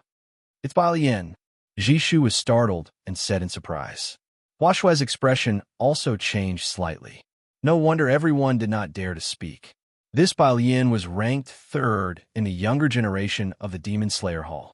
This person was born with divine strength and was extremely powerful. In the entire Mount Kunliu, other than a few people, no one dared to provoke him. "Chu Hen, what happened to you?" Hua Shui was surprised to see Chu Hen with a pale face and blood at the corner of his mouth. Jishu was also shocked. Chu Hen was actually injured, and his injuries were not light. Could it be? Jishu looked at Bai Lian and the rest, then looked at the surrounding people. Even though everyone's cultivation was interrupted by that roar, they did not suffer any injuries. In other words, there was only one person they were targeting. "Bai Lian, what are you trying to do? Don't you know that doing this can easily lead to death?" Hua Shui angrily jumped up and argued with everyone. The people from the Demon Slayer Palace stopped about 5 meters away. Bai Lian's lips curled into a frivolous sneer. "Is that so? Is there anyone dead?" "You. I'm going to tell the enforcement elder. If everyone was like you, who would dare to cultivate here? Go ahead." Bai Lian had a fearless look on his face. He raised his hand slightly and made a pleased gesture. It was obvious that the other party wasn't afraid of the disciplinary elder's punishment. Otherwise, he wouldn't have come here with such great fanfare. However, at this moment, Chu Hen, who had not said a single word, slowly stood up. He randomly wiped off the fresh blood on the corner of his mouth. His face was quietly covered by a layer of frost. Jishu and Hua Shui's expressions changed slightly. They knew that Chu Hen was angry. Hua Shui hurriedly tugged at Chu Hen's clothes, signaling him not to fight Bai Lian recklessly. However, Chu Hen acted as if he didn't hear it. His posture was straight like a javelin, and a cold aura spread out. "What's the matter?" The 2 cold words sounded like a sharp sword, full of interrogative tone. Bai Lian shrugged and playfully smiled. "Hand over the blue Ran sword, then you can scram." Straightforward. Without the slightest bit of concealment, Bai Lian directly stated his intentions. In the entire Mount Kunliu, there weren't many people who could be so arrogant, but Bai Lian was definitely one of them. He was ranked 3rd in the Demon Slayer Palace, and could be ranked top 10 in the entire Kunliu sect's younger generation. The other party had enough capital to not put Chu Hen in his eyes. "Heh, you want to be the sect master? Dream on." Exine Hui, who stood behind Bai Lian, cursed. The test of Mount Kunliu came so quickly. It wasn't even 2 days. This was something that Jishu and Hua Shui didn't expect.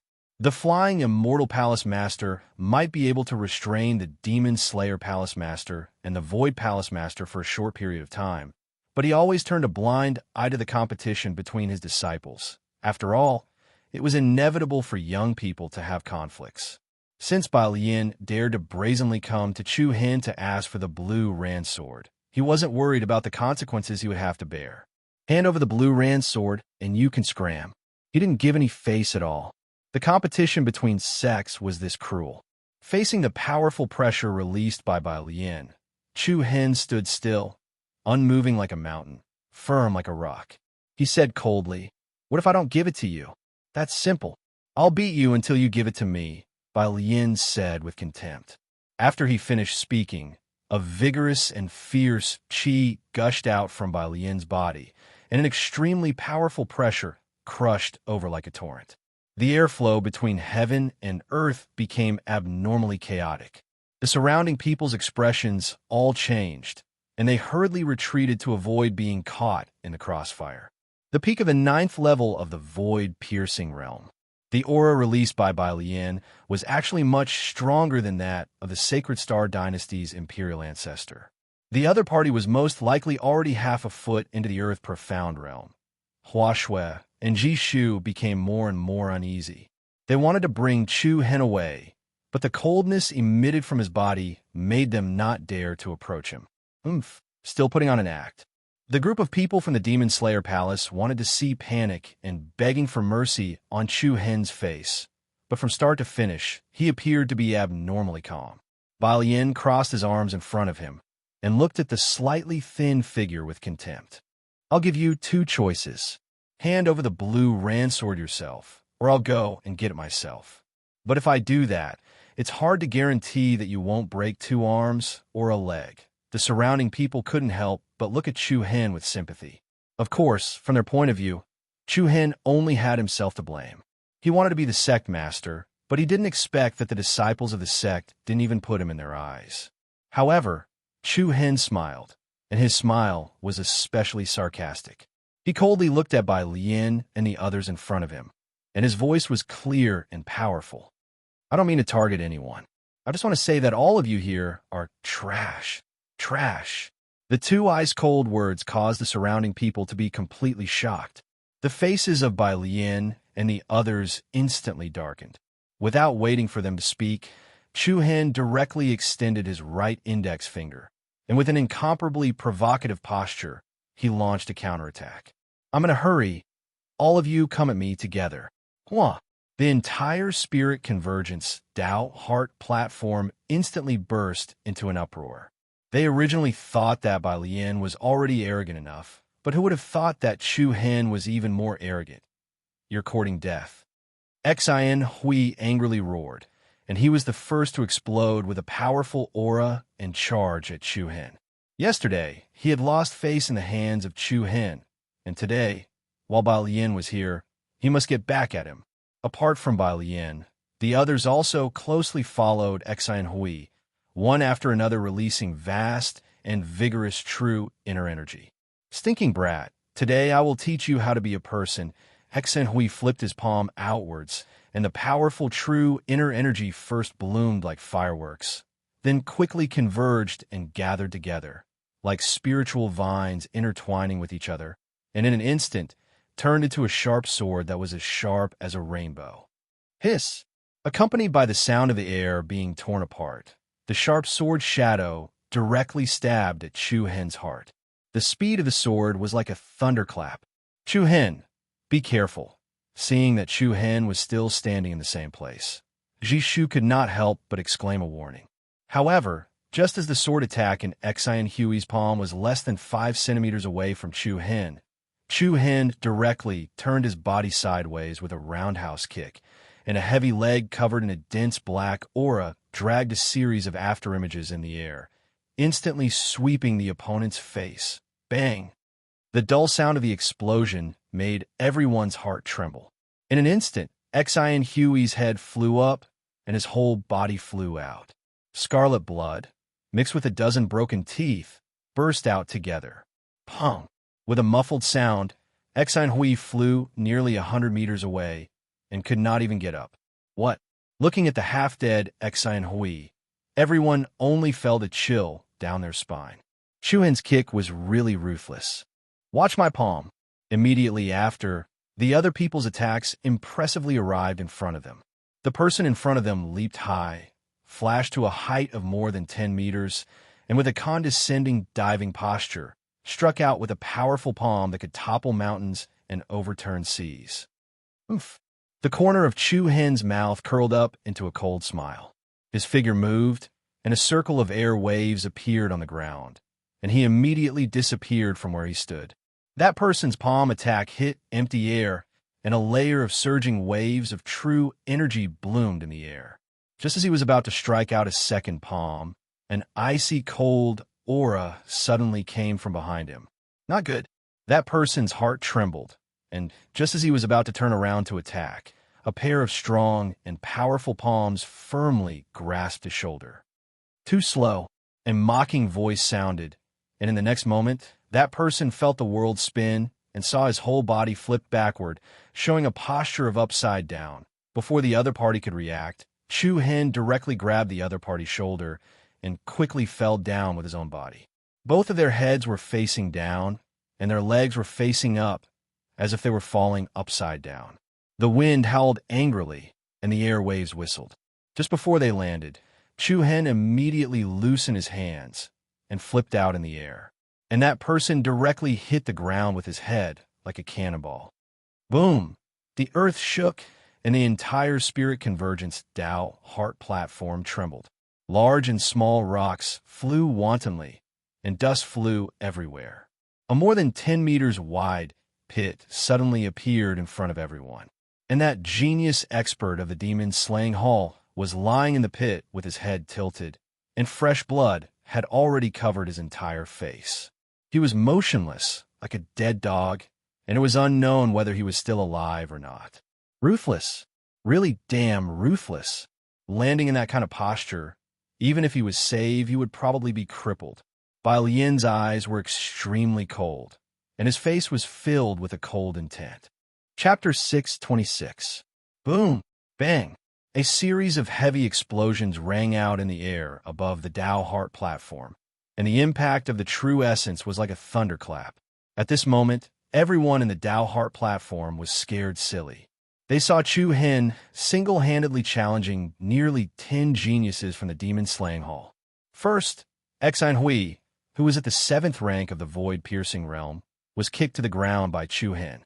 Then, another powerful disciple was hit to the ground by Chu Hen head first. With the momentum of thunder as the beginning of the fierce battle, Chu Hen completely crushed everyone and launched a series of violent attacks. Bang! One figure after another was thrown out. No one could even withstand 3 moves from Chu Hen. Basically, he defeated one person in 1 or 2 moves. His efficiency was so swift that it was simply astounding. Looking at Chu Hen's continuous attacks, Ji Shu and Hua Shui were at a loss. They knew that Chu Hen was very angry, but this was Mount Kunliu after all. With Chu Hen's personality, he should not be so merciless as to beat them half to death. Get lost! Chu Hen shouted, and a heavy kick landed firmly on the chest of the last person. The latter felt like he was pressed down by 1,000 kilograms and had no ability to resist. Chu Hen heavily smashed the other party's body onto the ground. Bang! The bricks on the ground cracked and shattered. That person let out a blood-curdling scream. The violent impact caused his body to bend into an arc. The sound of his sternum shattering caused people to tremble in fear. That person laid on the ground like a pile of mud. Blood unceasingly flowed out from his mouth. You're the only one left. Chu Hen stood up straight, and his cold eyes stared straight at Bai Lian, who had not made a move yet. In just a few blinks of an eye, except for Bai Lian, everyone was finished. In an instant, the entire Tao Heart platform fell into a dead silence. The audience was stunned. The strength of Chu Hen was beyond everyone's expectations. This fellow is quite capable. Don't jump to conclusions too early. Bai Lian hasn't even made his move yet. How strange. Why hasn't the elder guarding the tree appeared yet? Logically speaking, we should have stopped them long ago. I don't know, but it should be soon. Everyone whispered to each other, but the atmosphere between Chu Hen and Bai Lian grew increasingly tense. Bai Lian's face was gloomy and his eyes were surging with killing intent. He grinned, revealing his cold teeth. Not bad. You are qualified for me to take action personally. Boom. A mighty force suddenly erupted from Bai Lian's body. He moved his feet and shot out like an arrow. At the same time, a rich gray light surged out like a wave. Under the shocked gazes of the crowd, Bai Lian's body was covered in a suit of gray light at an extremely fast speed. This battle armor was so solid that it seemed solid. It was awe-inspiring and emitted the might of a heavenly general. Not only did the armor cover his body, but it also quickly extended a wrist guard, a shoulder guard, and other protective equipment. It's the Sky Demon battle armor. Jishu's beautiful face changed, and she hurriedly reminded, Chu Hen, be careful, don't fight him head-on. The Sky Demon battle armor was not a protective weapon, but a top-notch body refinement technique of the Demon Slayer Hall, using true essence to transform into a corporeal suit of armor. This was called the Heavenly Demon battle armor. This body forging technique was both offensive and defensive. Not only was the defense impregnable, but the strength of the body could also multiply, especially by Lien, who was born with extraordinary strength. The strength of his physical body far surpassed that of ordinary people. When he used the Sky Demon battle armor, its power was boundlessly terrifying. There was no time to explain.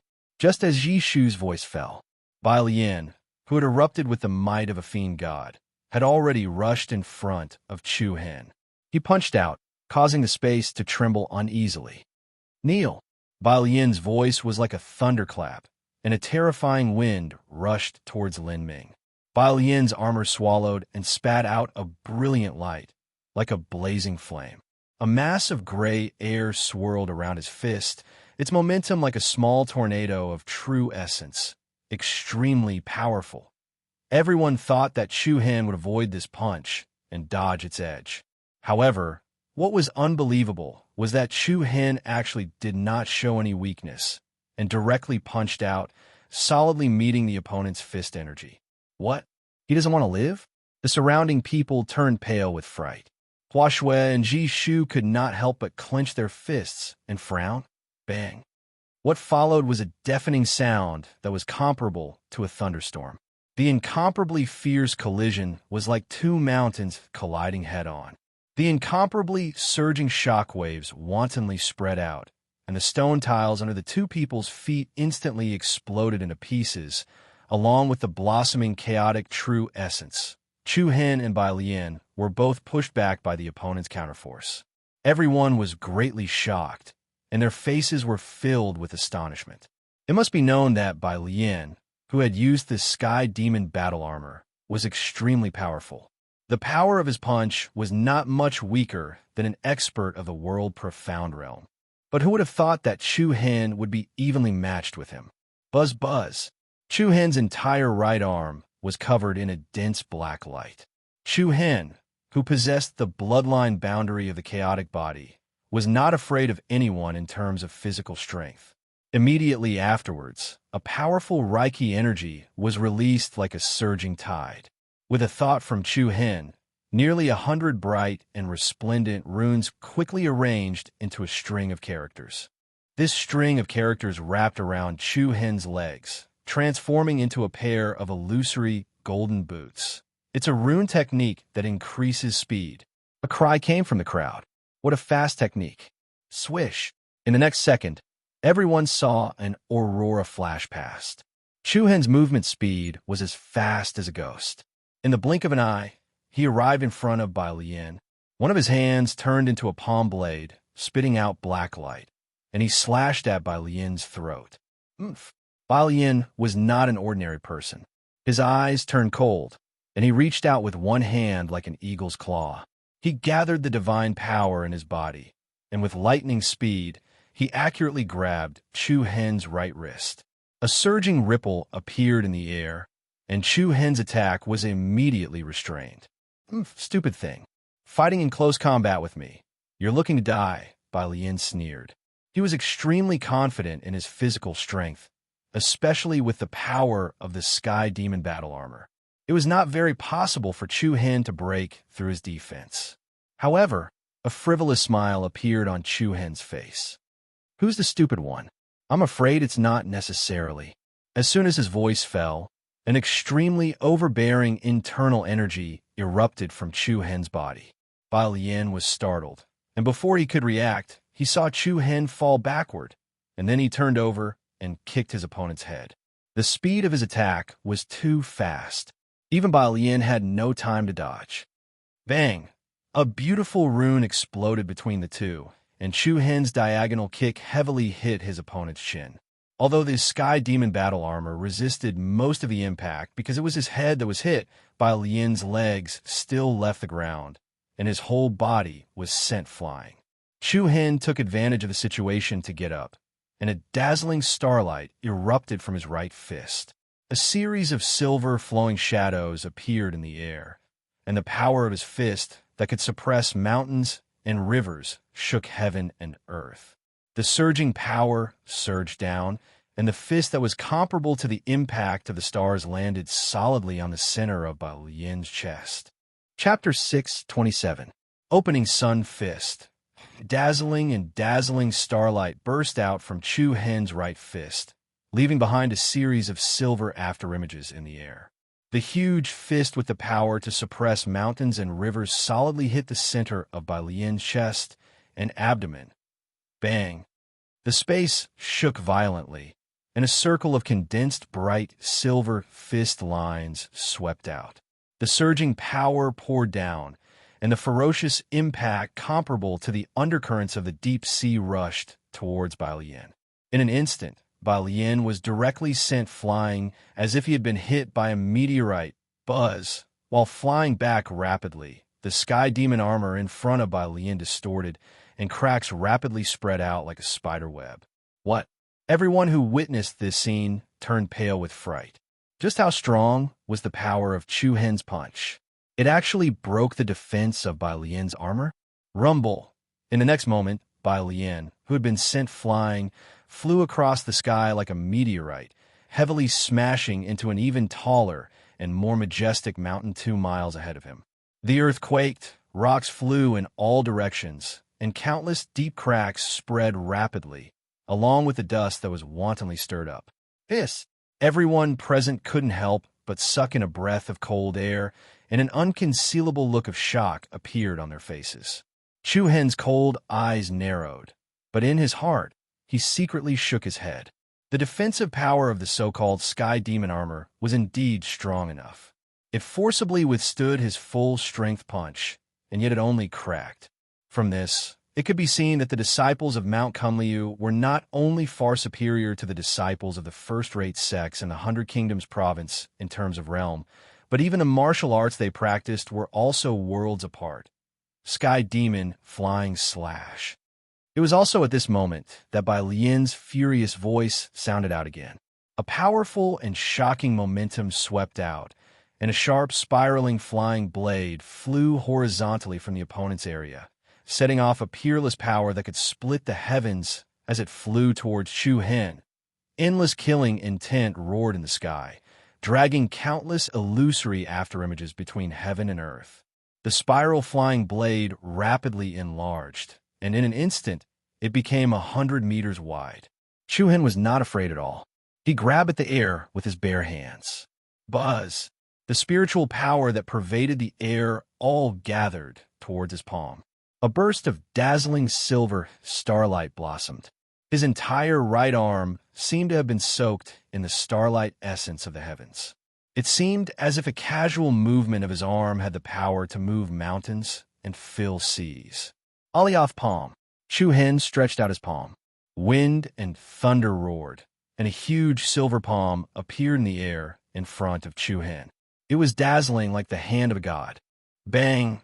The giant silver palm stirred up a majestic mountain-like aura as it directly slammed into the incoming spiraling blades. The moment the two clashed, it shook the heavenly might in all directions.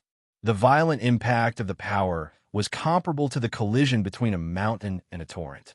Under countless shocked gazes, the spiraling flying blade with peerless momentum was directly shattered into light and shadows by the giant silver palm released by Chu Hen.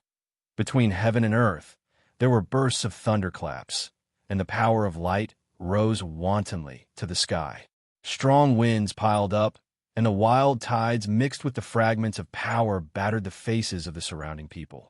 Everyone retreated, circulating the power within their bodies to defend. And the turbulence caused by the collision of power quickly attracted the attention of the nearby people. Black figures came over in the air, watching from afar. What happened? Who's fighting with who? That guy called Chu Hen and Bai Lian are fighting. Chu Hen? It can't be, right? Where's Bai Lian? Where is he?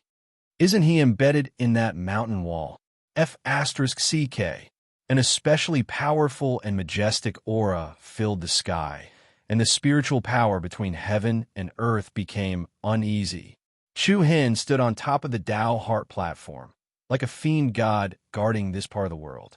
And under the chaotic dust in front of him, Bai Lian, wearing the sky demon battle armor, climbed out of the pile of rubble furiously.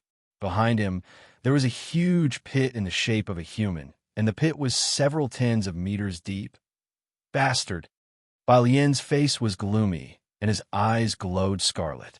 A trace of blood hung from the corner of his mouth, and it was particularly dazzling. He glared at Chu Hin, and the dense fierceness in his eyes was like that of a ferocious tiger or wolf. Very good. Next, it's time for me to take your life. Bang! Bai Lian hit the mountain wall behind him with a backhand and instantly rushed out. Then, an extremely violent energy wave spread out from his body, and a gray light enveloped Bai Lian's entire body. The spiritual power between heaven and earth all produced a strong resonance. The gray light that spread out from Bai Lian's body was like the magma inside a volcano, and it contained an extremely dangerous and terrifying aura. Bai Lian clenched his arms into fists, and the veins all over his body bulged like agitated dragons. Bang! An incomparably heavy and earth-shattering sound rang out, and the majestic power that gathered around Bai Lian's body suddenly erupted. Like blooming fireworks, countless gray light shadows exploded in a three-dimensional shape. In an instant, the world dimmed. The sky was dark, and the gray light shadows were like ferocious birds and crows that filled the sky. Heaven slaughtering demon blade, along with Bai Lian's angry roar, his arms stretched towards the void in front of him. A monstrous momentum rose, and the gray light shadows that filled the sky shot out like arrows released from a bow. In the process of moving, the endless light shadows released powerful light patterns that turned into incomparably sharp blades of chi flying in the air. Between the two peaks, a black tide surged. Tens of thousands of gray flying blades swirled like the wind and the clouds, blotting out the sky and covering the earth like the wrath of a tornado. There was a terrifying momentum that seemed to want to tear Chu Hin into pieces. The sharp sound of wind breaking was unusually ear-piercing, and everyone on the Tao Heart platform retreated far away. Only Hua Shui and Jishu stood behind Chu Hin and did not leave. At this moment, perhaps they already understood why Chu Hin did this. At this time, their hearts were actually at peace. Looking at the tens of thousands of attacks that were comparable to a gray hurricane, Chu Hin stood facing the wind. Then his left hand held the Reiki energy, and his right hand pinched the true inner force. Boom! Two completely different kinds of power rose in anger, wrapping around Chu Hin's left and right sides. That was the disciples of Mount Kun Lu all had astonished expressions on their faces. At a time like this, why would Chu Hin release two types of energy at once? Didn't he know that true inner force and Reiki energy could not be merged? Buzz! The space faintly trembled. Chu Hin's palms suddenly clasped together. In the next instant, a strange Taiji diagram appeared in front of Chu Hin. The Taiji diagram rotated vertically, and like a shield, it blocked in front of him. Then, under everyone's shocked gazes, the domineering true inner force and the brilliant Reiki energy were like two torrents of spring water converging and merging, and they moved rapidly in the same trajectory. In an instant, an extremely violent power surged out from between Chu Hin's palms. Soul and martial joint attack, break, break. Along with a furious roar, a beam of light intertwined with golden and black ripples suddenly shot out from the Taiji array. Like a divine aurora, it met the surging black tide that was pouncing over. Boom! Bang! Continuous earth-shattering turbulence shocked everyone. The beam of light, which was a mixture of true inner force and Reiki energy, was extremely penetrating. It pierced through everything like a hot knife through butter. All of the gray chi blades that came into contact with it were instantly smashed into smithereens. Under countless incredulous gazes, the beam of light instantly pierced through the black tide that soared into the sky. Its attack did not weaken, and with a shocking might, It directly attacked Bai Lian in the rear area. How is this possible? Bai Lian turned pale with fright, and his pupils violently shrank. There was no time to dodge. With a muffled bang, the beam of light ruthlessly struck Bai Lian's body. Accompanied by a panic scream, Bai Lian was sent flying once more and crashed into the mountain behind him once more. Boom! The 3,000 lightning haste was earth-shattering. Chapter 628. Boom! The mountains collapsed and the earth cracked. The heaven-slaughtering devil blade moved the wind and clouds, and the soul and martial combined attack shook the sky. In an instant, under the countless widened gazes of the surrounding people, the powerful light pillar that shot out from the Taiji array was like a heaven-shaking divine sword. It directly pierced through the mountain wall at the top of the 100-meter-thick mountain range along with Bai Lian's body. From afar, the dazzling light beam that fused the Reiki energy and true origin energy shot out diagonally. As it pierced through the mountain, it also sent Bai Lian flying into the sky. The sudden gust of wind was like the roar of a ferocious beast. Bai Lian's body bent into an arc as if he was hit by a meteorite. Blood continuously gushed out of his mouth. Under the impact of such a powerful force, Bai Lian could only allow the force to send him flying. He couldn't even dodge if it wasn't for the powerful defense of the Sky Demon battle armor. Bai Lian's body would have been penetrated by this terrifying force. Crack! Suddenly, Bai Lian's Sky Demon battle armor cracked like glass, covered in countless cracks. What? Bai Lian's pupils rapidly shrank to the size of a needle. After that, an explosion resounded, and a layer of armor that covered his body that was comparable to absolute defense suddenly shattered into fragments of light that filled the sky. In the next second, the endless violent force hit Bai Lian's body. Boom! A dazzling aurora exploded in the sky, and a chaotic light cloud swept out in all directions. The vast true origin and the surging Reiki energy wantonly mixed together, constantly tearing the space apart. The earth quietly changed color, and the majestic force formed a spectacular mushroom cloud that soared into the sky. Circles of thick light ripples spread out endlessly like ripples on the surface of water. In an instant, everyone present felt a chill in their hearts, and they trembled incomparably.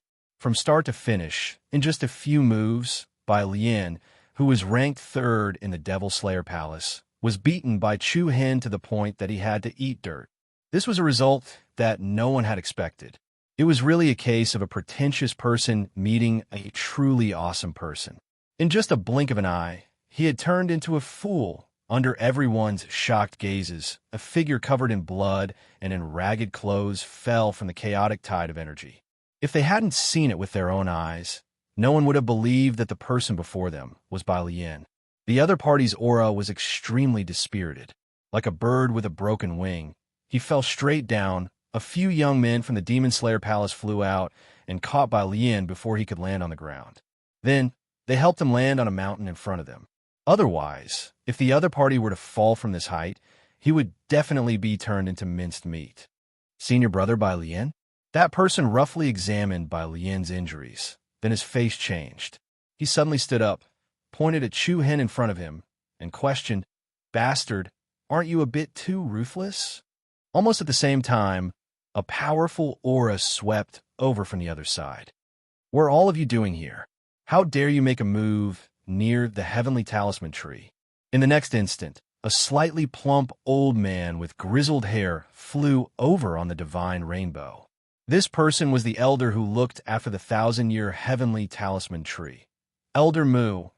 When the man from the Devil Slayer Palace who questioned Chu Hen earlier saw the old man's arrival, he hurriedly complained, "Elder Mu, this person is really ruthless. Senior brother Bai Lian's meridians are broken in many places." What? The moment these words left his mouth, everyone's expression changed. Was Chu Hen planning to cripple Bai Lian? Elder Mu, it's not like that. Jishu and Hua Shui hurriedly ran to Chu Hen's side and explained this matter was caused by Bai Lian and his group's provocation and provocation. The senior brothers and sisters in the Dao Heart platform can all testify. That's right. We're all cultivating the talisman technique. Bai Lian intentionally disturbed us and caused Chu Hen to suffer quite a bit of internal injury. If they didn't provoke us first, Chu Hen wouldn't have fought with them. Oh. Elder Moon narrowed his old eyes and looked at Chu Hen below. He saw that the latter's face was slightly pale, but the blood at the corner of his mouth had already dried up. In other words, he had been injured first. Under the circumstances where he was injured, he was still able to defeat Bai Lian so easily. His strength was really powerful. After a short moment of hesitation, Elder Mu asked in a deep voice, "Is it really as you said?" "Every word is true. Everyone can testify," Ji Shu replied firmly. Elder Moon nodded his head, then turned to look at the people from the Demon Slayer Hall on the other side. At this moment, Bai Lian looked like he was almost out of breath. His entire body was covered in blood, which was completely different from his previous arrogance. This appearance could not be described with the word miserable. Quickly send these injured people to the medical elder. If we delay any longer, there will be no hope. Elder Mu wasn't particularly anxious either. He was very clear how powerful the medical team of Mount Kunliu was. Even if Bai Lian was still breathing, he could be saved, but many of his meridians were broken. He would probably need at least a year to completely recover. In other words, in the next year, Bai Lian could only quietly recuperate. In a year's time, to the competitive Mount Kunliu, was not a small loss. Looking at Elder Mu's appearance, it seemed that he did not plan to punish Chu Hen.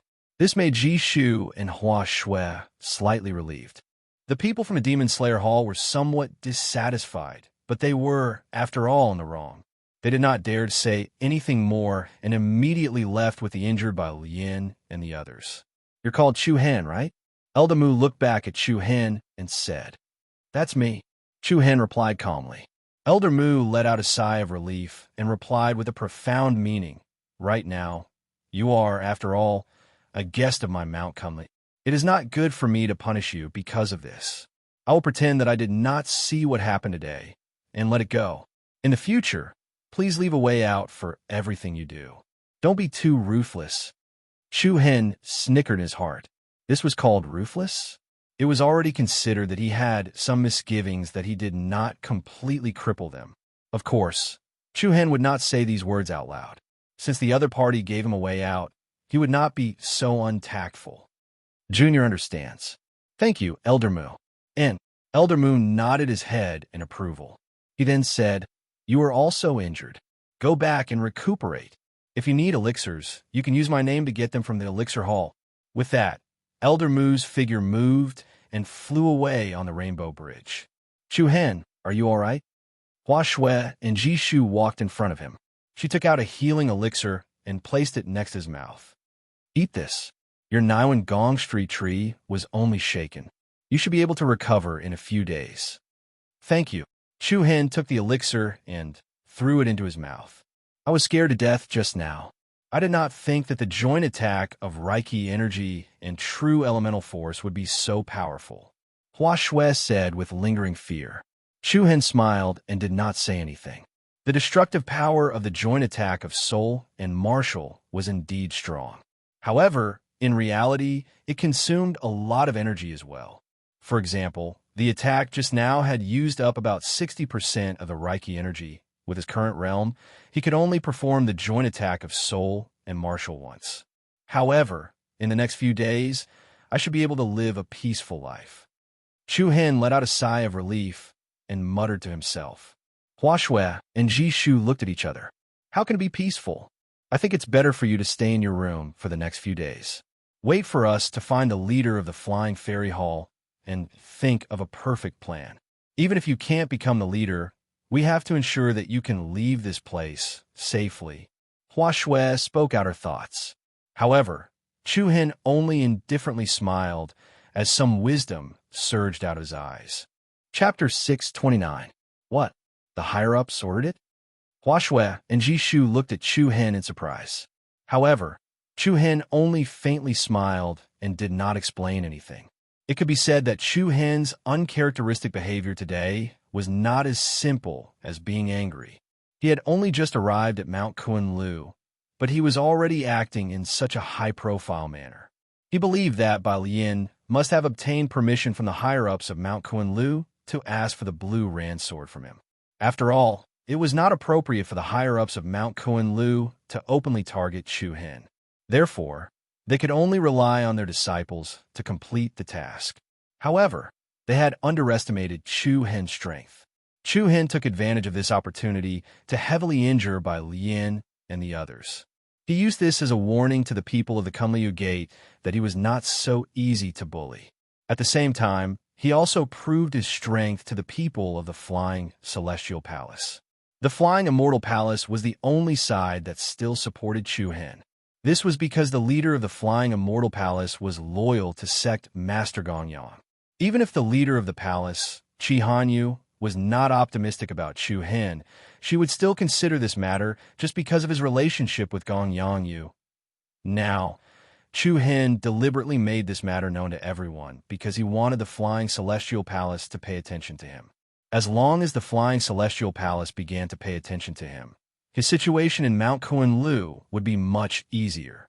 Only by proving his value, the Flying Celestial Palace would ignore the opposition of the Devil Slayer Palace and Void Palace to protect him. Therefore, Chu Hen's seemingly impulsive action today had another purpose. Flying Celestial Palace. Palace Master. That young man called Chu Hen had a conflict with Bai Lian of the Devil Slayer Palace today. Elder Mu stood with a slight bow in the main hall. He looked at the graceful, noble, and beautiful woman sitting at the top with a respectful expression. That old fellow Wen Liang is really impatient. It's only the second day, and he can't hold it in anymore. Chi Hanyu muttered to herself. She then waved her hand as her eyes became slightly dry. Forget it, you can leave, she said. Forget it, you can leave. Let them go. From today onwards, the Flying Celestial Palace will withdraw from the fight for the position of sect leader. Chi Hanyu was already extremely disappointed in Mount Kunliu. He didn't intend to meddle in this matter anymore. However, Elder Moon nodded slightly and continued, Palace Master, I think you need to change your decision. Oh, Chu Hen won. He ended the battle in just a few moves. If I didn't show up, Bai Lian would have lost his life. What? Chi Hanyu abruptly stood up from her chair, her cold eyes revealing a dignified look. That young man defeated Bai Lian? Yes. Elder Moon nodded with certainty. Furthermore, in this old man's opinion, that young man is definitely holding back. This child is not simple at all. When she heard this, Chi Hanyu couldn't help but recall what Qin, Qi, Shu, and Hua had said earlier. Even if you don't believe us, you should believe in sect leader Gong Yang's judgment. After a brief moment of hesitation, Chi Hanyu's beautiful eyes flashed with determination. She said in an extremely decisive tone, Go and tell Wen Liang and Xia Wuhe immediately. If they dare to send people to cause trouble for Chu Hen again, I guarantee that none of them will be able to lay a finger on the sect master's position. Bang! As soon as she finished speaking, Chi Hanyu's palm struck the armrest of the chair beside her. In an instant, the armrest of the luxurious chair directly caved in, leaving a clear palm print. Elder Mu's complexion slightly changed. He solemnly nodded and said, Understood. Just as Chu Hen had thought, in the next few days, he lived in peace and tranquility. No matter where he went, no one came to provoke him. It seemed that the pressure exerted by the Flying Immortal Palace Master on the other two Palace Masters was effective. At least for a short period of time, he wouldn't be disturbed. After the battle on the Dao Heart platform, the higher-ups of the Kunliu Gate began to secretly observe Chu Hen. There were even people who suspected that Chu Hen was a direct disciple of Sect Master Gongyang.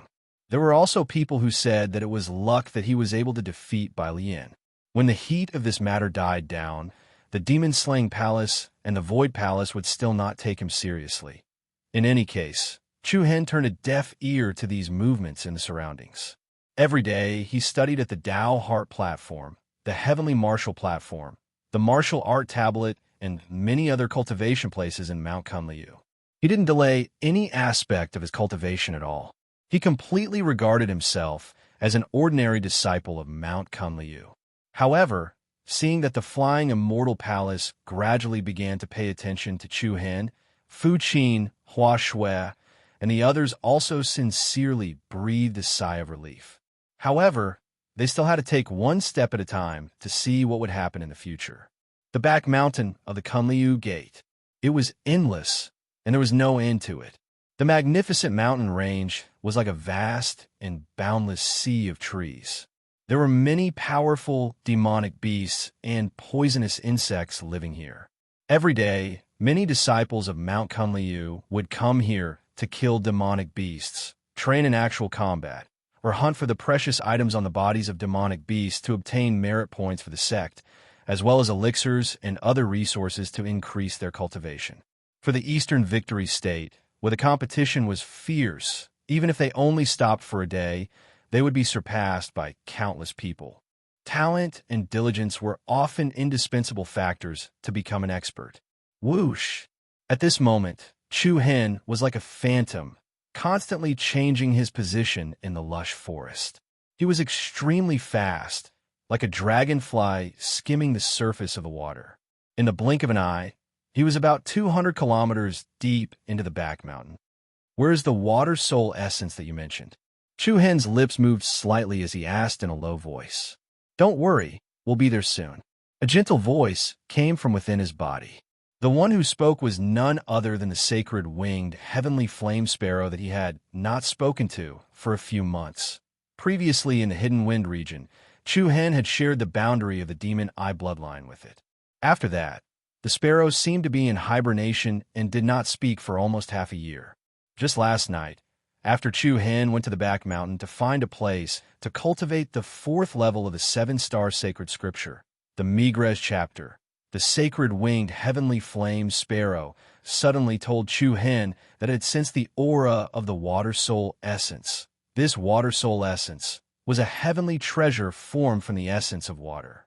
Normally, it was also a treasure that was rarely seen. This kind of treasure was helpful to the power of the demon sacred physique. Therefore, early this morning, Chu Hen followed the direction that the sacred winged heavenly flame sparrow had pointed out. However, after so long, he had not seen the so-called water soul essence. Soon, the sacred winged heavenly flame sparrow's tone was very certain. All right, I've confirmed its location. Where? Chu Hen's eyes lit up. Chapter 630. Southeast Whoosh.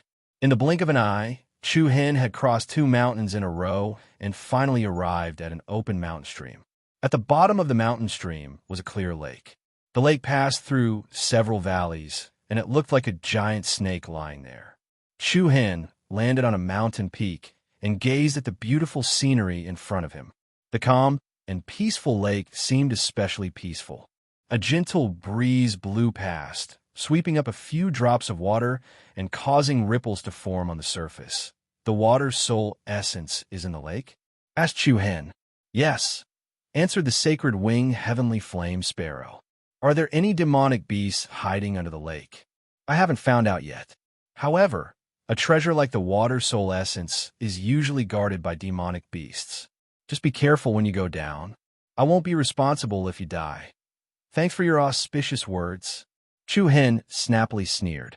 Immediately after, his body moved, and like a sharp arrow, he pierced into the ice-cold lake water. Along with a series of splashes, Chu Hen didn't say a word and directly plunged into the deep waters. The water here was very clear. With Chu Hen's cultivation, he could completely ignore the pressure under the water. He moved in the water like he was walking on flat ground. Soon, Chu Hen discovered that the lake was much deeper than he had imagined. After diving nearly 100 meters, he still couldn't see the bottom. However, he could see many aquatic plants floating in the water. They twisted and swayed like kelp, looking like a group of snakes. Why haven't I sensed the slightest energy aura of the water soul essence? Asked Chu Hen. Demonic beasts are far more sensitive to all kinds of rare treasures than humans. Are you satisfied with this explanation? Is that so? If you doubt me, then just say so, said the sacred wing heavenly flame sparrow coldly. Huh? Just as Chu Hen was about to say something, his eyes suddenly lit up. Before he knew it, he had already dived to the bottom. A gentle blue light attracted his attention. The lush algae danced under the water, swaying in a strange manner. And in the center of the seaweed was a blue ball-shaped object. The size of the ball was larger than an adult's fist. It rested quietly on top of the seaweed like an egg in a bird's nest. Chu Hen's eyes shone with surprise. Upon closer inspection, the blue sphere was flowing with a sparkling and translucent spiritual liquid, as if it was extracted from the essence of the blue light inside the rainbow. It was dazzling and dazzling. This is the water's soul essence. Chu Hen suppressed the pleasant surprise in his heart. With a flick of his palm, a wisp of true inner force was released and probed toward the water soul essence. Just as Chu Hen's power was about 2 palms away from the water soul essence, a strange energy wave suddenly erupted. What was going on? Chu Hen was startled. Before he could react, he saw that with the water spirit essence as the center, a series of beautiful runes quickly spread out. The runes intersected and connected. In an instant, it turned into a triangular rune array. The ever-changing runes gave off a dazzling brilliance. At the same time, the 3 corners of the rune array each released a beam of light. The beams of light converged at one point above, forming a pyramid-shaped protective barrier, isolating the water soul essence within it. There was a rune array protecting it. Chu Hen's eyebrows wrinkled. Someone set up a barrier here? Does it have an owner? Who cares if it has an owner or not? Let's take it. The sacred wing, heavenly flame, Sparrow said. Chu Hen was a little hesitant. The other party had set up a defensive formation here to prevent others from taking it away. Although Chu Hen never thought of himself as a gentleman, since this item already had an owner, if he were to take it away, it would more or less be a bit unreasonable. Why are you still acting like an idiot? You don't want a treasure right in front of you. How stupid are you? This water soul essence isn't anything too rare. Let's borrow it for now. Once demonized bloodline is strong enough, it won't be a problem to return it with 10 times the price. Not to mention that the person left the water soul essence here. It'd be strange if it wasn't taken away. Understand. After a moment of hesitation, Chu Hen no longer hesitated. He would borrow it for now and think of a way to return it in the future. Immediately, the power of the chaotic body was released silently. His hand, enveloped in a tyrannical black light, directly reached for the pyramid-shaped protective barrier. As soon as the two of them came into contact, the fierce hidden force continuously pounded against the pyramid's wall. The light curtain shook violently, and layers of ripples spread out like ripples on the surface of the water. Next, Chu Hen's hand directly passed through the protective barrier. It was much easier than he had imagined. Chu Hen raised an eyebrow. His hand formed a claw and reached for the water soul essence. A suction force was released. The blue ball of light slightly twisted and trembled. Strands of blue optical fibers separated from the inside and then gathered in Chu Hen's palm, forming another small ball of blue water. Feeling the pure energy waves released by these blue optical fibers, Chu Hen revealed a surprised expression. In a few blinks of an eye, a rather large ball of blue water had gathered in Chu Hen's palm, and the water soul essence on the algae at the bottom of the lake had clearly shrunk by half. Chu Hen did not plan to take all of it. He only needed to take 2/3 and leave a portion for the original owner. This was not too much. Suddenly, at this moment, an extremely ferocious underwater current surged towards them. The majestic aura was like a terrifying undercurrent in the deep sea. Whirlpools stacked up, and the algae and rocks at the bottom of the water intertwined and fused together, creating a powerful impact that surged towards Chu Hen. Not good. The sudden change caused Chu Hen's heart to be greatly alarmed. He hurriedly emitted a powerful true origin power to defend himself. Bang! In an instant, an earth-shattering riot suddenly exploded at the bottom of the water. Monstrous waves soared into the sky, reaching up to 100 meters. The water splashed all over the sky like a raging tsunami, and the entire lake became extremely turbulent. Bang! Immediately after, Chu Hen was blasted out of the water along with the flying water droplets. He stabilized his body in the air above the lake and stared at the chaos around him with a startled expression. He had obviously been attacked just now. But what made Chu Hen even more surprised was that he was actually unable to detect the opponent's aura beforehand. And it was the same now. He simply could not catch the slightest bit of that person's aura. The opponent's cultivation far surpassed his own. This did not seem very likely. Otherwise, that attack just now would be enough to make Chu Hen unable to get up. "Who is it? Please show yourself. We can discuss this. Don't fight as soon as you come," Chu Hen said in a deep voice. The person who came was most likely the original owner of the Water Soul Essence. If that was the case, he was willing to have a good chat with him. Boom! Just as he finished speaking, the water in front of him was suddenly split apart by a powerful wave of air. A huge water sword shadow swept up a dense power and whistled towards him. A strong gust of wind blew directly at his face, splitting the waves, and its aura shook the heavens. Chu Hen's expression changed slightly. Black light rose and stacked on his right arm, as if it was swallowing and spitting fire from the underworld. Bang! He punched out, and the black fist aura bombarded the huge water sword shadow. A circle of surging light patterns immediately bloomed and exploded. Huge waves rose, and flying rain fell together, covering the sky and covering the earth, and enveloping the entire lake. Under the bright sunlight, a shallow rainbow stretched across the surface of the lake.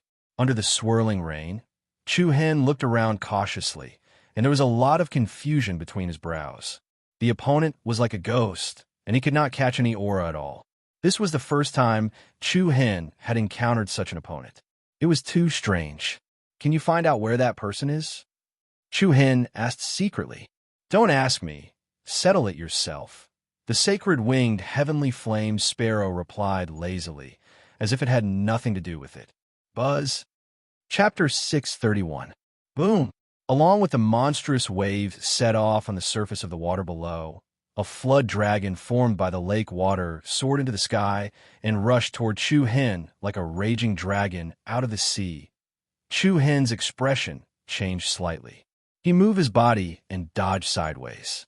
The water dragon went straight up to the sky, like a real dragon waving its tail and dancing, stirring up the wind and clouds, and setting off stormy waves. The enemy was in the dark while he was in the light.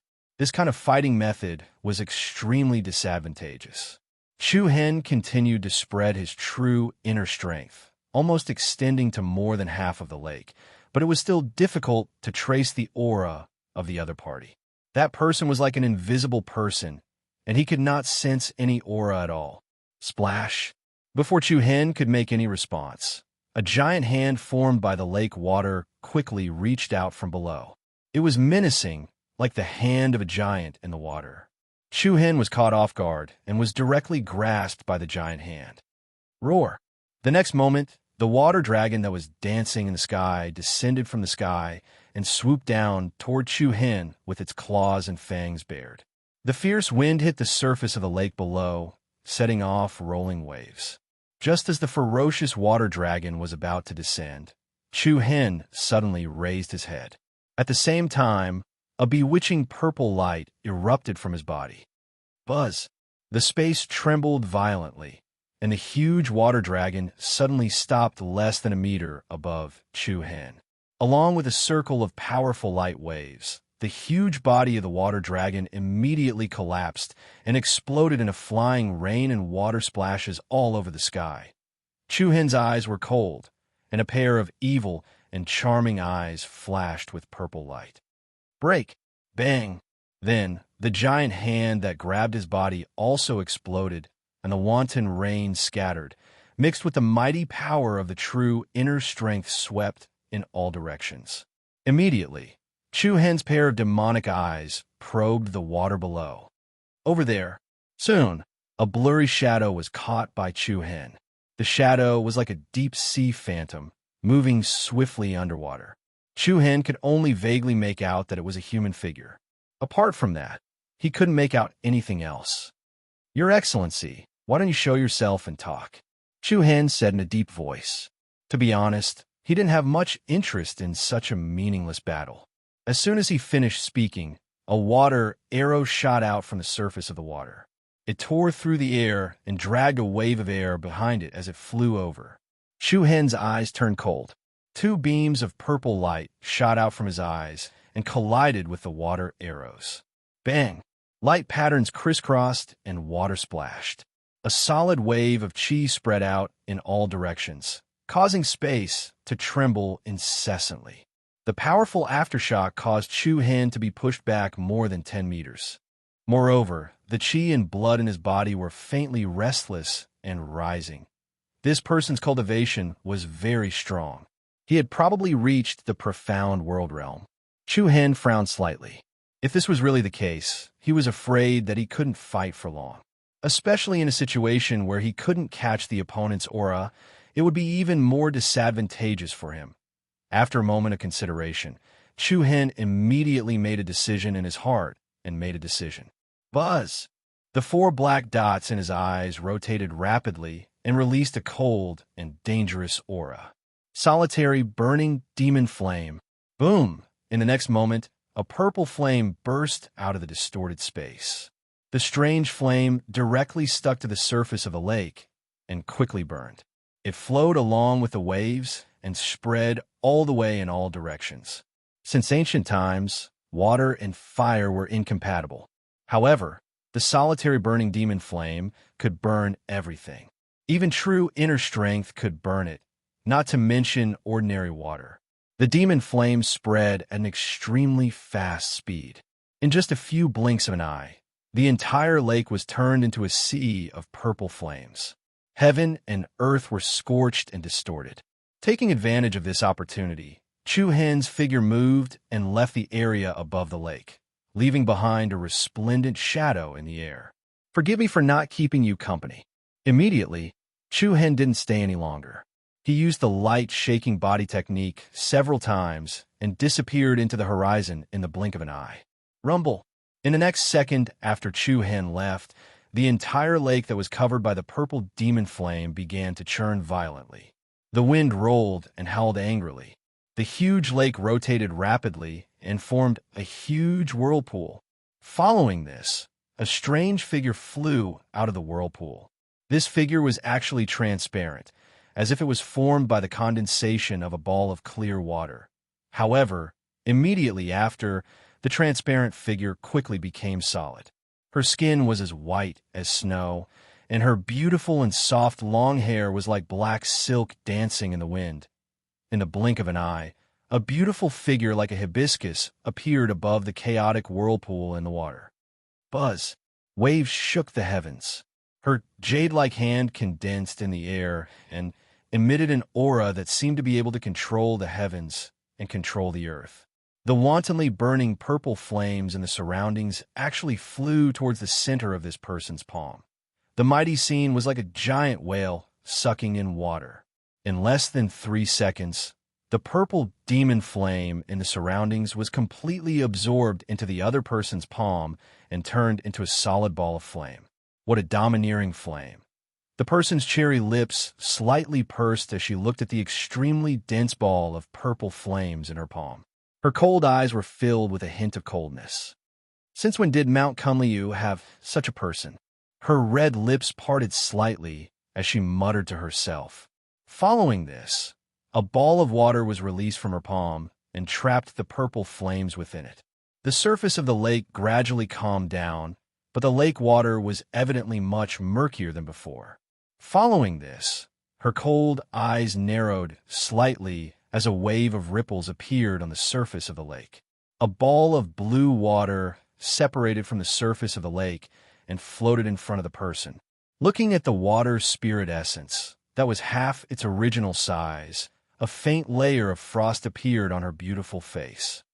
"Umph, you even dare to snatch something from me, Lung Lingyan. Don't wait until I find out who you are." After successfully leaving the mountain stream lake, Chu Hen embarked on his return journey. He had already obtained the water spirit essence. Although it was only half, Chu Hen was satisfied. However, who was the person he met just now? Chu Hen's heart was more or less worried. This Mount Kunliu was really a place of crouching tigers and hidden dragons. He could easily meet such a powerful expert. It seemed like he had to be careful in the future. However, The most important thing was to improve his cultivation. Where did you go? Just as he returned to his residence, Hua Shui's slightly anxious voice was heard. Chu Hen was startled at first. Then he replied, "What's wrong? I went to the back of the mountain for a stroll. I thought you were dragged away by someone again. I say, big sister, how can I be dragged away so easily? Don't look at me like I'm a prisoner, okay?" Chu Hen was a little helpless. Although he was safe and sound in Mount Kunliu these few days, Hua Shui, Ji Shu, and the others basically came over every day to ensure that Chu Hen was fine before going back. "I'm just worried about you." Hua Shui pouted with an unhappy expression. Chu Hen was a little amused.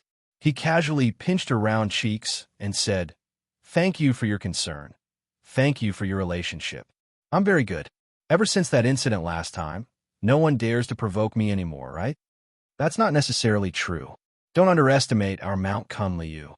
There are still a few people who can threaten you," Hua Shui said.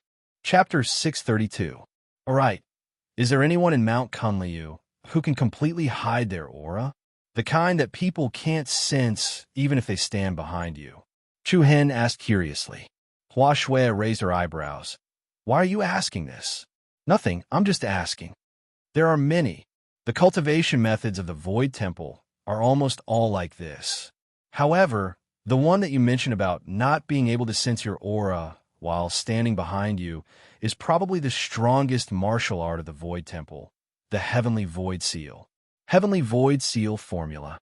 Chu Hen's eyes narrowed. "Yes, but this technique is very difficult to cultivate. In the entire Mount Kunliu, other than the Void Temple Master, there seems to be only one person who has mastered it." "Oh, who is it?"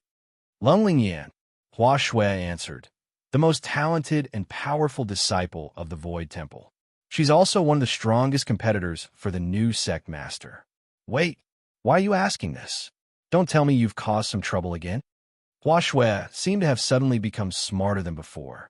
Chu Hen's expression was a little strange. He pretended to cough and smiled. "No, why would an honest person like me go around getting into trouble?" Hua Shui's face darkened. If Chu Hen didn't say this, she wouldn't have thought much of it. But now that he said it, she felt uneasy. She glared at Chu Hen and said, "You better not provoke Lungling Yan. There aren't many people in the entire Mount Kunliu who aren't afraid of her. Look at your dishonest behavior. You're really worrisome." Chu Hen couldn't help but find it funny. This little girl was actually lecturing him like an adult. It really made him speechless. However, since there were only 2 people in Mount Kunliu who had grasped the Great Void Heavenly Seal technique, there was only one person who could be sure that the person was the Void Temple Master, Xiaowuha. That person was most likely Lungling Yan from the Void Temple. Even though they had only exchanged a few blows, he had to admit that that person was indeed very powerful. If they really fought, the probability of Chu Hen winning was less than 30%. Sigh? There will be trouble in the future. Chu Hen secretly sighed. If you don't have anything to do, then don't run around. Wait for a few of us to go to the Flying Immortal Palace in the next few days and see how the Palace Master will deal with you. The corner of Chu Hen's eyes twitched. He glared at Hua Shui and said, "You really know how to use words. I always feel that coming back with you was a huge mistake." Hua Shui smiled mischievously and stuck out her pink tongue. All right, don't worry. I'm leaving first. If you need anything, you can look for Little Wooden Fish. He's very clever." Chu Hen smiled, nodded, and said nothing more. After seeing Hua Shui off, Chu Hen returned to his room. Qi Teng and Lu Qi also went to do their own things. Everything on Mount Kunliu was new to them. The many facilities and resources here could allow one to achieve twice the results with half the effort on the path of cultivation. Then, Chu Hen flipped over and sat on the bed. With a movement of his palm, a crystal-clear blue ball of water appeared in his hand. The blue ball of light was slightly smaller than a fist and sparkled like a crystal ball. The spiritual liquid inside flowed and glowed, as if it was the gathering of the essence of the rainbow. Immediately after, Chu Hen discovered that strands of blue optical fibers were seeping through the layer of water film and flowing out, evaporating into the air like steam. This The water spirit essence cannot be placed directly in the air. Its power will slowly evaporate. The sacred winged heavenly flame bird's disdainful voice sounded. Chu Hen was stunned. It can only exist in water? Of course, and it has to be natural flowing water. In flowing water, the water spirit essence will gradually absorb the essence of the water and become purer and stronger. I see. Chu Hen suddenly understood.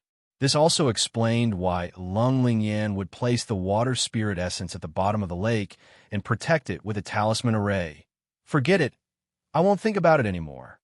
Immediately, Chu Hen released a gentle wave of true yuan from his body and enveloped the water spirit essence in his hand. Buzz buzz, stimulated, the water spirit essence trembled slightly, like an irregular ball of water swaying wantonly. Chu Hen focused his mind, and a suction force directly pulled the blue ball of light into his body. In the next second, a blue ball of water appeared above the Yuan Dan in his Dantian's Qi Si. Under Chu Hen's control, the water spirit essence slowly descended and then wrapped around Chu Hen's Yuan Dan. The golden Yuan Dan and the blue ball of water merged, emitting a gentle light pattern. It looked like a sparkling amber. Then, the pure energy from the water spirit essence directly merged into the Yuan Dan and followed the true Yuan to travel through Chu Hen's 8 extraordinary meridians and every inch of his flesh. Chu Hen instantly felt a cool and refreshing feeling spread throughout his body. This feeling was very refreshing and invigorating. What was even more surprising was that Chu Hen could clearly feel that the power of the Demon Eyes bloodline was obviously agitated and seemed to be very happy. But at the same time, while the power of the Demon Eyes sacred physique was gradually increasing, the other aura in Chu Hen's body was also slowly becoming stronger. Time passed slowly, and in the blink of an eye, it was already evening. Qi Teng and Lu Qi had already returned from outside, but Chu Hen still did not step out of the room. Of course, the two were already used to Chu Hen's cultivation method of staying in the room for a few days every few days. What the two needed to do was to double their cultivation and not be left further behind by Chu Hen. In the evening, the sun was about to set. Clang! Suddenly, a dazzling bolt of lightning crossed the entire sky, and a gorgeous silver light illuminated the earth. Then, rolling thunder swept over. After a while, a heavy rain suddenly poured down from the 9 heavens. This sudden heavy rain caused the entire Mount Kunliu to be in an uproar. Because there was still more than half of the setting sun in the west hanging in the sky, it wouldn't be surprising if it was just a rain of the sun. But what was truly shocking was that the rain that filled the sky was actually golden. The golden rain was dazzling and dazzling. Countless golden raindrops drifted between the heavens and the earth, forming a mysterious and unfathomable scene with the sunset in the west. What happened? Why is there a golden rain of light? F*CK. I've lived for a long time. It seems like this golden rain contains a lot of pure spiritual energy. Shock, astonishment, confusion, fear, and many other emotions quickly engulfed the entire Mount Kunliu. All the high-level elders and inner disciples were stunned by this unforeseen event. The gorgeous golden rain dyed the entire heaven and earth in a dazzling golden color. Everywhere it went, there was a stretch of radiance. On the ground, there were also small streams of water that flowed in joy. Could it be? On a tower in front of the flying immortal hall, Jishu frowned slightly. Her red lips were slightly parted and her face was filled with shock. Fu Qin, Jishu, and Hua Shui, who were beside her, all looked at her questioningly. What is it? Senior sister Jishu, tell us quickly. Hua Shui was an impatient person and quickly asked. Jishu bit her red lips and murmured. The last time a golden rain fell on the eastern continent was 1,000 years ago. What? Everyone's expression changed. Look, what is that? A cry from afar caused everyone's heart to tremble again. In the western sky, where the sun had set, an incomparably huge sky screen appeared at a speed visible to the naked eye. The majestic scene was like a mirage. The heaven and earth lost color as a miracle descended. The scene that appeared in the sky screen was a huge circular formation. The formation was covered with complicated and mysterious ancient numbers. Then, the circular formation slowly rotated and the mysterious runes on it quickly lit up. It emitted a dazzling light, like a spirit vine that had been activated. It was gorgeous and eye-catching. Not long after, under countless shocked gazes, the circular formation slowly split into two as it rotated and opened from the middle. Everyone turned pale with fright, and their eyes widened in shock. This formation that looked like a talisman formation was actually a giant door. The way the giant door opened was especially special. It was like an unpredictable ancient divine formation. The middle of the door was not vertical, but there was a buckle on the top and bottom. The buckle on the left door was above the door, and the buckle on the right door was embedded inside the left door. The ancient and complicated giant door opened, and an extremely mysterious aura of desolation swept out from behind the giant door. Behind the giant door that was difficult to trace with one's eyes was an endless dark area. It gave people the feeling that it was a strange passage that led to the land of the gods. Spectacular, shocking. It was unprecedented, spectacular, and shocking. Everyone was dumbfounded. Their pupils trembled as they felt an incomparably huge impact on their optic nerves. Although what appeared in front of them was only an illusion of the sky screen, the shocking majesty was incomparably real. What exactly was behind the mysterious ancient formation door? Everyone's heart was filled with infinite anticipation and desire. What's happening outside? Why is it so noisy? At this moment, Chu Hen, who was absorbing the water soul essence's energy in the room, was already awakened by the chaotic movement outside. With a stomach full of doubts, Chu Hen opened the door. Creak! In the instant that Chu Hen walked out, the dazzling radiance directly caused his entire face to be reflected in a golden color. This is